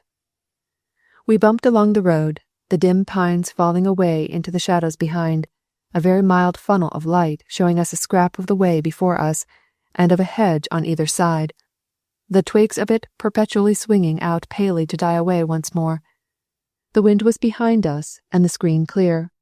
Far ahead of us on the road was an empty ambulance, with its curtains drawn back, bare but for its empty stretchers, and dark blankets, which made, in the pale glow of the white-painted interior, a sinister face, 2 hollow eyes and a wide mouth, that fled through the night, always keeping the same distance ahead, grimacing at me, like an image of the death's head of war. I was glad when it swung round a turning and was lost to us. We drove into the unrelieved darkness of the Convoy Park and drew up with precision in our place. I wrestled again with the flap, and we got out into the wet sleet, half snow, half rain. My driver covered up the bonnet with a tarpaulin, turned off the lights, and we went across to the kitchen. It was 3:30, and we were the first to come back. We asked for bowls of soup, and stood sipping them and munching sandwiches that lay ready cut in piles upon the table. Then, one after another, the drivers entered, pulling off their great gloves as they came, stamping the snow from their boots. They stood about, drinking from their steaming bowls, bright-eyed, apparently untired, throwing little quick scraps of talk to each other about the slowness of St. John's on this particular night, who hadn't their cases ready and kept 1 or 2 ambulances simply ages, or the engine trouble developed by one car which still kept it out somewhere on the road, and I stood and listened, and watched them, and I received an impression of extraordinary beauty. These girls, with their leather caps coming down to their brows and over their ears, looked like splendid young airmen, their clear, bold faces coming out from between the leather flaps. They were not pretty. They were touched with something finer, some quality of radiance only increased by their utter unconsciousness of it. Each girl, with her clear face, her round, close head, her stamping feet and strong, cold hands, seemed so intensively alive with the dark globe of the night that her life was heightened to a point not earthly, as though she were a visitant from the snows or fields I had seen, fields Olympian. And as each came swinging in, vera incessu patuit dia. I could have wished them there forever, like some sculptured frieze, so lovely was the rightness and the inspiration of it. But I went to my bed, and one of the goddesses insisted on refilling my hot water bag, though I assured her it would be quite well as it was, and I was unwound from my swaddling clothes and left to dream. Chapter 11. And the Bright Eyes of Danger. Since the beginning of things, women have been mixed up in war, and it is only as the world has become more civilized, if in view of the present one can make that assertion, that their place in it has been questioned. The whole question of the civilian population has taken on a different aspect since the outbreak of this war, owing to the extraordinary and unprecedented penalties attached to the civilian status by Germany, but the subdivision labeled women has perhaps undergone more revision than any. It has undergone so much revision, in fact, that women have, in large masses, ceased to be civilians and are ranked as the army. If it be frankly conceded that it is as natural for women to want to get to the war as men, one clears the way for profitable discussion without wasting time while the outworn epithets of unwomanly and sensation hunters are flung through the air to the great obscuring thereof. The delight in danger for its own sake is common to all human beings, to the young as an intoxicant, to the old as a drug. It is not the least of the tragedies of woman that this is a delight in which she is so seldom able to indulge. When the war broke out, everyone wanted to go and see what it was like, and it is merely useless to observe that this was treating it as a huge picnic. Before the tightening up process began, in the wonderful days when the war was still fluid, it was possible to get out to the front, the real front, on all sorts of excuses. The tightening up was necessary, and all too slow, but let us not, because of that, fall into the error of calling the instinct which urges non-combatants mere curiosity, as though that were not the greatest of the gifts of the gods, without which nothing is done. Among these non-combatants who wanted to see the war were many women, and if, mixed with their patriotism and desire to help, went a streak of that love of danger which is no disgrace to a man, why, I maintain that it is no disgrace to a woman either, but as natural an instinct as that which drives one to a wayside orchard if one is hungry. There is nothing sooner slaked, for the time being, than this inherent love of danger. Men who wanted the fun of it at the beginning of the war are heartily sick of it now, though they wouldn't be out of it for worlds. But most of the women haven't been allowed enough danger to get sick of it, and so, in patches of young women you meet working in France, the old craving still lifts its head. I came across a delightful streak of it at T, the oldest big convoy in France. The garage, over which the girls live, for their camp is a still building, is set in the eye of the cold winter winds on the top of a hill overlooking the sea. It was snowing heavily as I drove up, great fat flakes of snow that wove and interwove in the air in the way that only snowflakes can, so that sometimes they look as though they were falling upwards. The long line of the wooden garage showed dark in the background. In the space before it, the ambulances stood about, but the girls were foxtrotting in couples all about them, their big rubber boots shuffling up little clouds of snow. On the head of one girl was swathed a greenish-blue handkerchief, which made a lovely note of colour against the swirling whiteness. I was taken in through the garage, where two drivers were painting their cars, for all painting is done by the girls, sometimes with unexpected effects, as one car which I saw, where Eve from the Tatler and her little dog were depicted in front of the body, and up a flight of wooden stairs with an out-of-doors landing on top, to the cubicles which opened off either side of the open-ended passage for the whole length of the building. Here, in one of the little bedrooms for two, we had a meal of cocoa and cake, known as the 11er, for the obvious reason that it is consumed at 11 every morning. It was all quite different from my evening at the Convoy at E, but equally stimulating. The great plaint of the girls was that they weren't allowed near the fighting line, and I heard a story of how, in the early days, two cars had managed to get right through to the Poperinghe, when that town was the centre of the Boches' attentions, by the simple expedient of the girl drivers turning up their coat collars, pulling their peaked caps well down over their eyes, and just going ahead. They had a lovely time in Poperinghe, and lunched under shellfire, and when the military, including the staff, were sitting in cellars, those chaufferettes sallied forth and bought picture postcards. It is a shame they won't let us go up to the line now. Yes, indeed, put in another very seriously, as though she were adding the last uncontrovertible proof to the perfidy of the authorities. They let the sisters get shelled, so why shouldn't they let us? Isn't that a delightful spirit, and, I beg leave to insist, a perfectly natural and proper one? Any decent human being would like to be shelled, who hasn't been shelled too much. It's like being in love, a thing that ought to happen at least once to everybody. One of my hostesses was a violinist and plays at all the concerts for the wounded which take place thereabouts. I asked her whether she didn't find the work ruination to her fingers for the violin, but all she said carelessly was that they had been ruined for 3 years now, but it didn't matter, as always she couldn't have practiced even if she had time, since there were always some girls trying to sleep.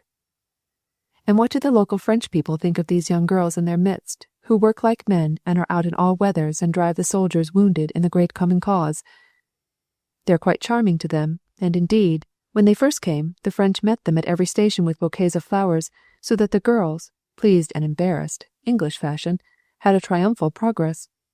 But there are some of the French neighbours who think the life must be very hard on the poor things, and when, a little while ago, the convoy organised a paper chase, the popular belief was that the hares were escaping from the rigours of life. When the panting hares asked wayfaring traps for a lift, it was refused them, as, though the kindly drivers had every sympathy with the projected escape, they were not going to assist them to defy authority. The hardships which this convoy had undergone I did not hear about from them, but from their commandant. She told me of 3 weeks at the beginning of things, when there were no fires, no hot water, except a little always simmering for pouring into the radiators of the cars when there came a night call. For snow was frozen on the ground all those 3 weeks, and the water in the jugs was ice. The girls didn't talk about that because they were not interested in it, but neither would they talk about one other thing, though for a very different reason, and that was of the time when, after the great German gas attacks at Nieuport, they had to drive the gassed men who came on the hospital trains. You can't get them now to describe what that was like, nor would you have tried, warned by the sudden change of voice in which even they mentioned it. There was one point in which this convoy seemed to me to touch the extreme of abnegation attained by the GSVADs. I had seen much earlier in my visit a GSVAD convoy, but had not mentioned it because I saw it before I had really grasped essentials, and it appeared to me then just a plain convoy, and the bare facts of it were not as spectacular as those relating to the Fannies. I chose the latter to write about. The GSVADs, as I have said, rank as privates, and among them are workers of every kind: scrubbers, cooks, dispensers, clerks, motor drivers. This GSVAD convoy which I had seen was made up of girls who had exchanged from VAD convoys, mostly from this very one at T, where I now was. And so they happened to be all friends and all girls of gentle birth. But when I saw their quarters, in a couple of tall French houses that had been converted to the purpose, I was very upset by the terrible fact that the girls had to share bedrooms. In all the camps I had seen since, both of Fannies and VADs, each girl had her own tiny room, which she cherished as her own soul, which, indeed, is what it amounts to. And the WAAC officers, of course, had their own private rooms, though the girls slept in dormitories. This convoy at T was the only voluntary one I had come across where the inestimable privilege of solitude was missing, though that will be put right when the new camp is built. And here I may mention that, as deeply as I admire all the girls who are working so splendidly in France, I think perhaps my meed of admiration brims highest for these members of the GSVADs who are gently born, for this very reason of the sleeping accommodation. Let us be frank, and admit for the generality of working girls, such as the WAACs and a large proportion of the GSVADs, it is not nearly so great a hardship to sleep in dormitories as it is for girls who have, as a matter of course, always been accustomed to privacy. It is not so bad in the case of members of a GS convoy, such as that I have mentioned, where the girls are all friends. But what of those ladies who live in the big camps and sleep in long huts with other girls of every class, all, doubtless, decent good girls, but, in the nature of things, often girls with whom any ground of meeting must be limited to the barest commonalities of life?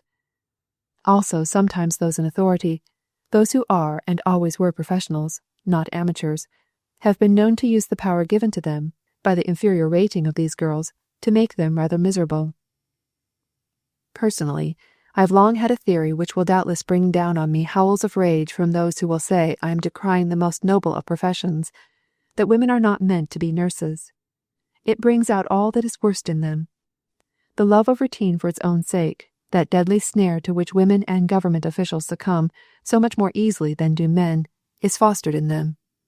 And so is the love of authority for their own sakes, which is almost worse. It has taken nothing less than this way to show what splendid creatures nurses are under their starched aprons. In times of peace only amateur women should be nurses, for it may be observed that the VAD nurses, though they have had long enough to do it in, have not developed the subtle disease of nursitis. Evidently nursing is a thing, like love-making, which should never become a profession. I was glad to have seen all the different convoys I had, because no two had been to me alike, and to each I am indebted for a differing expression of the same vision, which is the vision splendid of a duty undertaken gladly and sustained with courage. From my first convoys, the Fannies and the GSVADs, I got the wonderful facts of it. At the VAD convoy at E, I caught that side of it, which I was most glad of all to encounter, and at the VAD convoy at T, I found that delightful spirit of sheer joy in danger, which is too precious to be allowed to die out of the world just because there happens to be, at present, such a great deal too much danger let loose upon it. Chapter 12.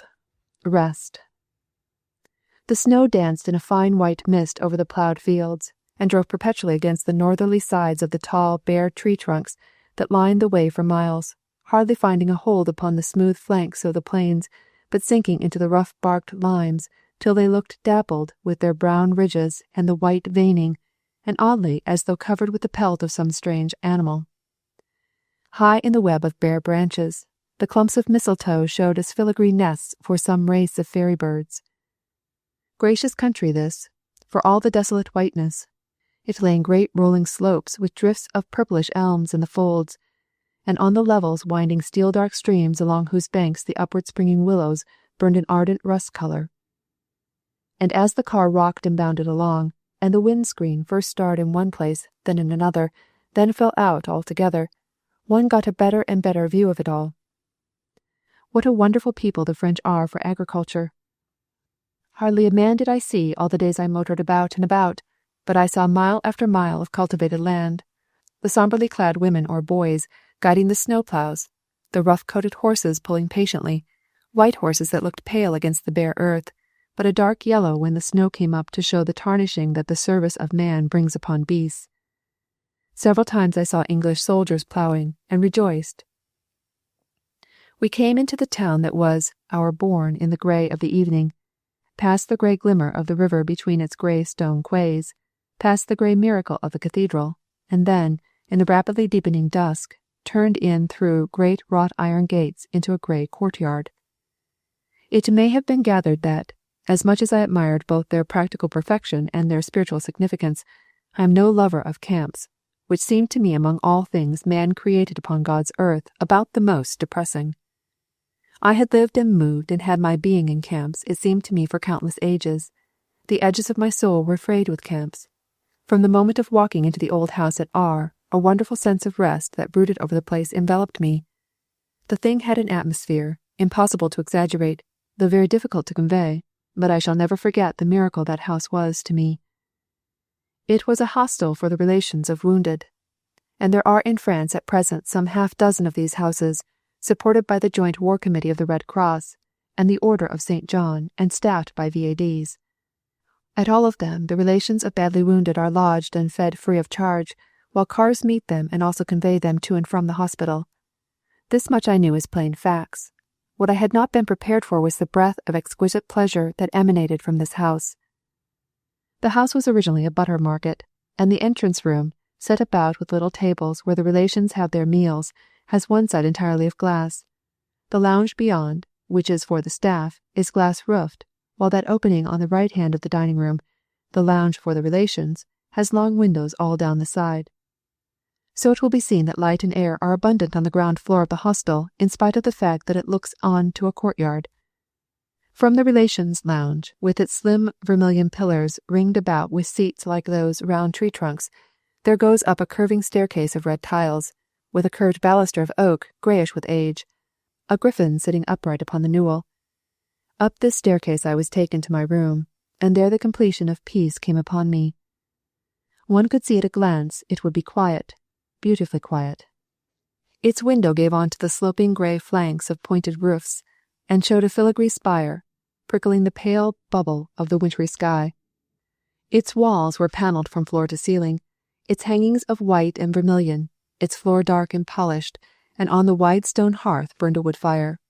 And, to crown all, after tiny huts, it was so big a room that the corners were filled with gracious shadow, and the firelight flickered up and down on the panelling and glimmered in the polished floor and set the shadows quivering. I lay back in a vermilion-painted chair, and felt steeped in the bath of restfulness that the place was. The whole house was perfectly got up, the maximum of effect having been attained with the minimum of expense, though not of labour.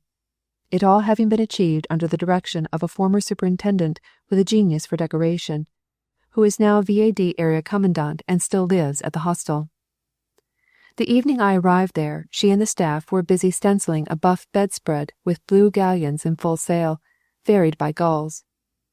Everything is exceedingly simple. There is no fussy detail, nothing to catch dirt. The walls are all panelled and painted either ivory or dark brown. The furniture is of wicker and plain wood, painted in gay colours, rich blues and vermilion. The tablecloths are of red or blue checks. In the spacious bedrooms are simple colour schemes. In one there are thick, straight curtains of flaming orange, in another of a deep blue, in another of red and white checked material. The floors are polished wood or red tiles strewn with rugs. Vivid colored cushions lie in the easy chairs, and set about in earthen jars are great branches of mimosa and lilac from the south, boughs of pussy willow, the tender velvety gray ovals blossoming into fragile yellow dust. All along the sills are indoor window boxes filled with hyacinths of pink and white and a cold, faint blue. On the walls the only decoration is that of posters, and these create an extraordinary effect as of a series of windows, opening upon different climes and strange worlds, windows set in ivory walls. Here's an old Norman castle, grey against a sky of luminous yellow. There's a stream in Brittany, which you can almost hear brawling past the plane trees with their freckled trunks, while beyond it, through another window, you see a pergola of roses whose deep red has turned wine-coloured under the moonlight, and beyond that again, the white cliffs of England go down into a peacock sea. And, in the Red Cross dining room, the Poilu, his mouth open on a yell of encouragement, charges with uplifted hands, looking over his shoulder at you with bright daring eyes, and you do not need the inspiration underneath of "on les aura" to guess what spirit urges him. This, then, is the setting for one of the most merciful works of the Red Cross. That it is appreciated is shown by the fact that at Christmas, at this house, with its staff of superintendent, cook, parlour-maid, housemaid, and tweenie, with one chef-use, there were 40 relations of wounded staying. The average number of people for whom Army and Red Cross rations are drawn 3 times a week is 25, but for these rations as for 15 are drawn, as the food supply is too generously proportioned for a household consisting so largely of women.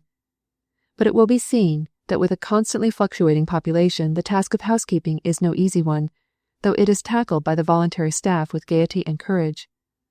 They have troubles of their own, too, the members of that staff, and in the big kitchen, where among the dishes on the table a pink hyacinth bloomed, the fair-haired cook I saw so busily working was back from a leave in England that was to have been her marriage leave, had not her fiancé been killed the day before he was to join her. Now she is amongst her pots and pans again, and smiling still, as I can testify. The tweenie, who also describes herself as a boot boy, is a young war widow. Things like these are almost beyond the admiration of mortals less severely tested. The material difficulties are not the worst in a hostel of this kind, which in its very nature presupposes grief. The relations, of course, are of all kinds, after every pattern of humanity, and each makes his or her emotional demand, if not an active appeal to sympathy, yet in the strain that it entails on the sensitively organized to see others in sorrow. And unless you are sensitive, you are no good for work such as this. This hostel is blessed in its superintendent, an American V.A.D., worker of a personality so simpatica, there is no adequate English word for what I mean, that you are aware of it at the first meeting with her, and she is a woman of the world, which is not always the case with women workers, however excellent. Shortly before I came to the hostel, a very young wife arrived to see her husband, who lay desperately ill in one of the hospitals. When he died, she became as a thing distraught and could not be left, and the superintendent even had to have her sleep in her room with her all the time she was there. Others, again, are aloof in their sorrow, though it is none the less tragic for that. The first question on the lips of the staff, when the chef-use comes back from taking the relatives to the hospital, is, "Was it good news?" It was good news for the couple who arrived on the same evening that I did, the mother and father of a young officer who was very badly injured. I saw them next morning in the lounge, sitting quietly on either side of the centre stove.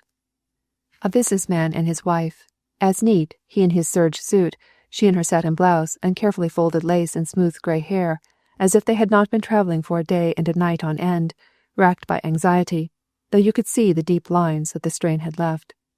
He looked at me with those patient eyes of the elderly which hold the same unconscious pathos as those of animals, and talked in a low, quiet voice, and it seemed almost an impertinence of a total stranger to assure these gentle, dignified people of her gladness that their only son was safe. Yet how glad one is that any of these brief contacts in passing should be of happiness. It is so impossible not to weep with them that weep, that it is a keen joy to be able to rejoice with them that do rejoice. "It's so free here," he told me. "That's what the wife and I like so. No rules and regulations. You can do just what you like as though you were in your own home. No feeling that as you don't pay you've got to do what you're told." And there was expressed the spirit of the hostel as I discovered it. There are no rules, and it is always impressed upon the superintendents that the relations are not obliged to go there, that they do so because they choose to and must be treated as honored guests. In the dining room there are little tables as at a hotel, so that the different parties can keep to themselves if they prefer it. There are no times for going out or coming in, no times for lights out, no need to have a meal in if the visitor mentions he is going out for it. The relations who stay at these hostels are guests in every sense of the word. There is not one trace of red tape or the faintest feeling of obligation about the whole thing. And that must have been what I felt in the very air of the place when I arrived, what stole with so precious a balm over me who had been in camp after camp, institution after institution.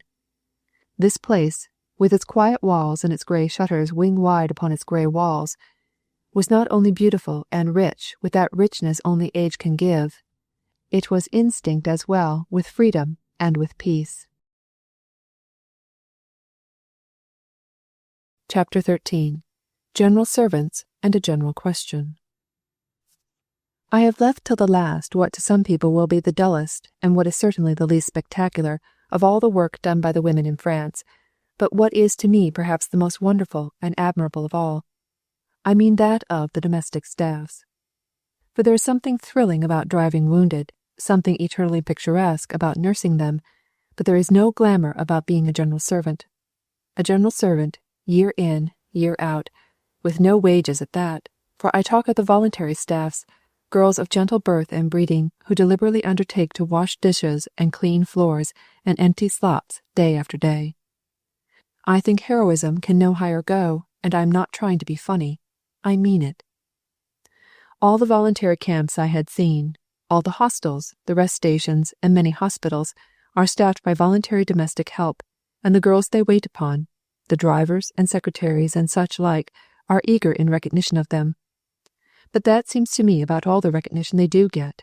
They get no snappy pars, no photographs in the picture papers, no songs are sung of them, no reward is theirs in the shape of medal or ribbon, nothing but the sense of a dish properly cleaned or rugs duly swept under. I consider that there ought to be a special medal for girls who have slaved as general servants during the war, without a thrill of romance to support them. A skivvies ribbon, as one of them laughingly suggested to me when I propounded the idea. Take, for example, the headquarters of the British Red Cross, at the Hotel Crystal at Boulogne, to which I returned on my homeward way, as I had come to it on landing. The staff, counting the commissioner and officials, the clerks, typists, secretaries, and post office girls, amount to about 145 people, and the house staff number 70 and are all VADs.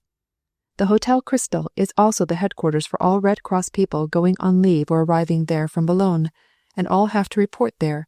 Nearly all want a meal, many want a bed. These men workers, and many of the women, such as VAD commandants, etc., live out in billets in the town, but the manageress and her assistant, the post office commandant, the girl driver of the mail car with her orderly, these two girls drive about 60 miles daily with the mails, the girls of the telephone exchange, and the rest of the post office girls all live in. And in addition to the casual Red Cross workers who may appeal for a bed any time, there are the relations of wounded who have been put up there whenever possible, though now a hostel is being opened in Boulogne for the purpose. All the people working in the house and all Red Cross workers arriving by boat are entitled to take their meals at the Crystal, as are all Red Cross workers in Boulogne, both officers and privates, and the average number of meals served is 2,500 a week. 4 or 5 girls act as waitresses in the dining room, and 3 are always in the pantry, which must never be left for a moment during the day. So it will be seen that the headquarters of the Red Cross is a sort of hotel, except that nobody pays. There are French servants to do the roughest work, but the girls have plenty to do without that. The house staff begin work at 7 in the morning. At 7:30 in the evening they start to turn out, the 42 offices, which they sweep and dust every day. They wash all the tea things, not the dinner things, and clean all the silver and glass. They make the beds and do the waiting. A pretty good list of occupations, is it not, carried out on such a huge scale? The girls are well looked after, for it must not be forgotten that some of them are not more than 18, and their parents in England have a right to demand that these children should be at once guarded and cheered. No Red Cross girl is allowed out after 9:30 in a restaurant, and none is ever allowed to dine out unaccompanied by another girl. But when a friend of a girl passes through Boulogne, Then it is permitted that she and the other girl may go and dine with the officer in question, always provided that they are back by 9:30. For superiors are merciful and human creatures these days, and there is always the thought that the girl may never see that friend again. And heaven, and the superior, knows that these girls need and deserve a little relaxation and enjoyment. And would you not think that to girls who work as these do and behave so well, would at least be given the understanding and respect of all of us who do so much less? Yet how often one hears careless remarks of censure or, worse, of belittlement. That to other nations our ways may need explaining is understandable, but we should indeed be ashamed that any amongst ourselves fail in comprehension. What do the French think of our women? That is a question that inevitably arises in the mind of anyone who knows the differences in French and English education. Let me show the thing as I think it is, by means of a metaphor. It is universally conceded that marriage is a more difficult proposition than friendship, that it is more a test of affection to live under one roof and share the daily commonplaces of life than it is to meet occasionally when one can make a feast of the meeting. Yet this is not to say that marriage is the less admirable state, but only to allow that it is the one requiring greater sacrifices, greater tact, and greater affection. Therefore, when it is admitted that the presence in France for nearly 4 years of English soldiers, English civilians on war work, and the consequent erection of whole temporary townships for their accommodation is a greater test, if you will a greater strain, for the Entente than if intercourse had been limited to an occasional interchange of a handful of people, one is not saying anything derogatory either to French hosts or to English guests, but merely frankly conceding that more depth of affection and understanding is necessary than would otherwise have been the case. To superficial relationships, superficial knowledge, but to the big partnerships of life, complete understanding. And, if that is never quite possible in this world, at least let the corner where knowledge cannot come be filled by tolerance. England is no longer on terms of mere friendly intercourse with France. The bond is deeper, more indissoluble. And as in marriage, the closest bond of all is the birth of children, so in this pact of nations the greatest bond is the loss of children, lost for the same cause upon the same soil. With a bond as deep as this, a bond always acknowledged and given its meed of recognition by the most thoughtful brains and sensitive hearts, yet, as in marriage, there are bound to be minor irritations, points, not of meeting, but of conflict. Trifles, indeed, these points, compared with the magnitude of the bond which unites, but nevertheless trifles which would be better adjusted than ignored.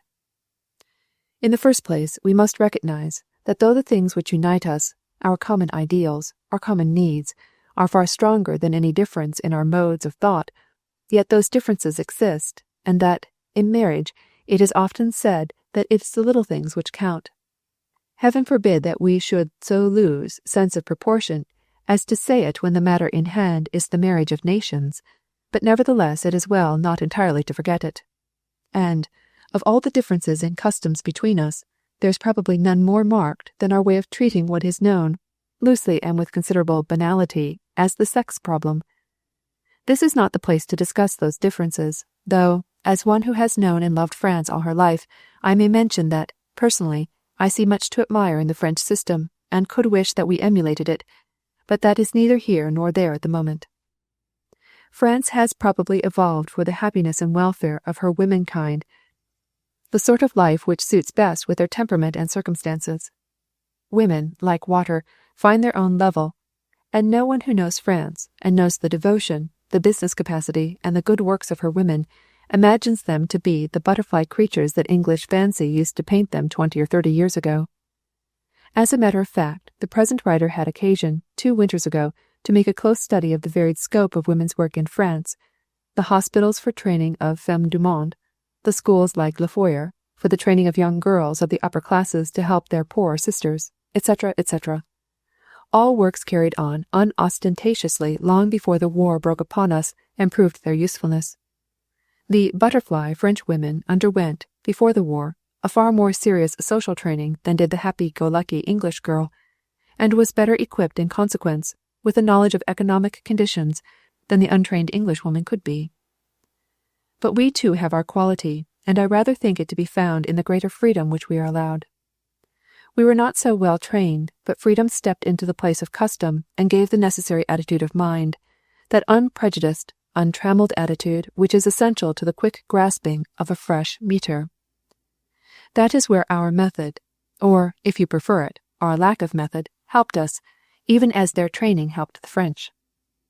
And the French, with their extraordinary faculty of vision, do, I think, understand that we have simply pushed our freedom to its logical and legitimate outcome, that we could not be expected, after being accustomed, for many years past, to be on terms of simple easy friendship with men as with our own sex. Above all, after working side by side with them since this war began, we could not be expected to say that we could not work with them in France, though we could in England, or that perhaps this girl would and that girl couldn't. We naturally proceeded to act en masse as we had acted individually, to do on a large scale what had been done on a small, to manipulate great bodies of women where before a few friends had worked together. In every large body of persons there are bound to be one or two individuals who fail to come up to the required standard, but that does not alter the principle that what can be safely done in small quantities can be safely done in large, provided the conditions are altered to scale. And that is what we are doing, and what our government is helping us to do. That is what our Women's Army and our voluntary workers in France are, the expression, on a large scale, of what bands of women here have been doing so successfully on a small scale since the beginning of the war, helping, and even replacing, the men. And just as, with our peculiar training and mode of thought, it is possible for the average Englishwoman to eliminate sex as a factor in the scheme of things, so it is possible to eliminate it in greater masses. In other words, it is perfectly possible to men and girls brought up with the English method of free, friendly intercourse to work side by side, to meet, to walk together, and to remain merely friends. Whether that is a good thing or not is another point altogether, as it is whether it makes for charm in a woman. Certainly no woman in this world competes with a Frenchwoman for charm. It is as recognized as an Englishwoman's complexion, and considerably more lasting. Probably it is not only ourselves and the Americans among the races of the world who could have instituted such an experiment as that of our Women's Army, but there is among the nations one which is supreme in flair, in sympathy, and a certain ability to comprehend intellectually what it might not understand emotionally, and that nation is France. I am confident that it will never have to be said that when English women sacrificed so much, and to a French woman one does not need to point out what a sacrifice it is when a woman risks youth and looks in hard unceasing work, that French women fail to understand them or to attribute motives to them other than those that have animated themselves in their own labors throughout the war. That it must sometimes look odd to them, one knows so well. How can it be otherwise? They see the girls, khaki-clad, out walking without Tommies, hear the sound of music and dancing coming from the recreation huts, where the girls are allowed to invite men, and vice versa. Yet, if you investigate, you will find out that they are of an extraordinary simplicity, these girls and men, in their intercourse, in their earnest dancing, taught them by instructors from our Young Men's Christian Association, inspired by nothing more heady than lemonade, and chaperoned by the women officers, who have attained a mixture of authority and motherly supervision over every individual girl that reminds me of nothing so much as the care, born of a sort of divine cunning, of a very dear and clever Mother Superior at a convent I once stayed at in France. For the interesting point for both the French and ourselves to note is that in the treatment of our Women's Army in France we have taken a leaf out of their book. We look after the girls with something of that love and care which surrounds a girl in France. For many of the Women's Army are working girls who have never been guarded in their lives, whose parents had probably, after the lower-class English way, had very little influence with them, and who, though good, honest, rough girls, were free to roam the streets of their native towns with their friends every evening once their work was over. Now, for what is for many of them the first time in their lives, they are being watched and guarded in a manner that is more French than English, and which I find admirable. As for their walks, their friendships with men, the personal observation of the acute French will show them that it is merely our Anglo-Saxon way, and the official statistics will prove to any doubters how well both the girls and the men can be trusted to behave themselves. We are a cold nation, if you like, but there it is. It has its excellencies, if not its charms. So much for fundamental differences, which, when intelligence and sympathy go out to meet them, become merely points on which temperaments agree to differ amicably, each giving its meed of admiration to the other.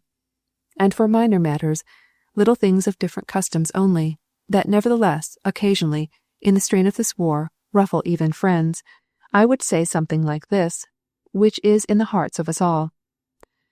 France, dear lovely France, to so many of us adored for many years, who has stood to us for the romance of the world. We know that in many things our ways are not your ways, and never will be, nor would we wish it otherwise. To each nation her distinctiveness, or she loses her soul. But, when those ways of ours seem to you most alien, say to yourself, this is only England's differing way of doing what we are doing, of fighting for what we are fighting for, the saving of the right to individualism, the right to be different. To gain that, we are all having to become alike, just as to win freedom we are having for a time to give it up. And the great thing to remember is that this terrible coherent community life is being born with only that eventually we may all be free men once more. Let us, for all time, differ in our own ways, rather than agree in the German. But also let us, while differing, understand. Chapter 14. Notes and Queries. On my last evening I sat and thought about the girls I had seen and known, in greater and less degrees, in passing, and I saw them, not as unthinking, sporting young things, who were having a great adventure, but as girls who were steadily sticking to their jobs, often without enjoyment save that of knowledge of good work well done. And I thought of those prophets who gloomily foretell that women will never want to drop into the background again, forgetful of the fact that where a woman is never a background to herself. I smiled as I thought of the eagerness with which these hard workers in mud and snow and heat will start buying pretty clothes again and going out to parties, and I was very thankful to know how unchangeably women they had all remained, in spite of the fact that they had had the strength to lay the privileges and the fun of being a woman aside for a time. I remembered what the D. of T. had said to me when we discussed the question of how the girls would settle down when it was all over, and how he had thought that even if they did not marry all would be well, because they would have had their adventure. I remembered, too, how that had seemed to me the correct answer at the time. Then later, when that awful web of depression caught me, and the horror of the schoolgirl conditions of life and all the apparent brightness had choked me, I had all the more thought it true, but marvelled. Still later, when I caught glimpses of that wonderful spirit and that deep sophistication which had so cheered me, I reversed the whole judgment and thought there was nothing in it. Now, thinking it all over, it seemed to me that somewhere midway lay truth. These girls have had, in a certain sense, their adventure, but when it is all over, they will have a reaction from it, and I believe that reaction will be pleasant to them, that it will be the reaction, and not the memory of adventure, which will content them. It is certain to anyone who has worked as these girls work, a considerable period of doing nothing in particular will be very acceptable. They will all have to become themselves again, which will be interesting. Dear, wonderful girls, you who wash dishes and scrub and sweep, you girls of the Women's Army who replace men and who do it so thoroughly, you drivers who are out in all weathers, day and night, sometimes for a week or more on end, who face hardships such as were faced in those 3 weeks at tea when there were no fires and no water. How glad I am to have met you. So I sat and thought, and then I picked up a copy of the Times which had just come over, and in the personal column this caught my eye. Lady wants war work, preferably motor driving, from 3 to 5 p.m. And I saw that it was not only those far removed from the war who misunderstood both what it demands and that which has arisen to meet those demands. Do we not nearly all fail to realize the magnitude and import of what is being done by these unspectacular workers behind the lines, who are yet part of war itself, and daily and nightly strengthen the hands of the fighters? Some of us in England realize as little as you in far-off countries, and yet it should be our business to know, because the least we can do is to understand so that we, in our much less fine way, can help them a little, 1/10 of the amount they help our fighting men. Not because of any desire of theirs for praise is it necessary. I never saw a healthier disregard, amounting to a kindly contempt, for what those at home think or don't think, than among the women working in France. But because it is only by knowing that we can respond generously enough to the needs of their work, and only by understanding that we can save our own souls from that fat and contented ignorance which induces a sleep uncommonly like death.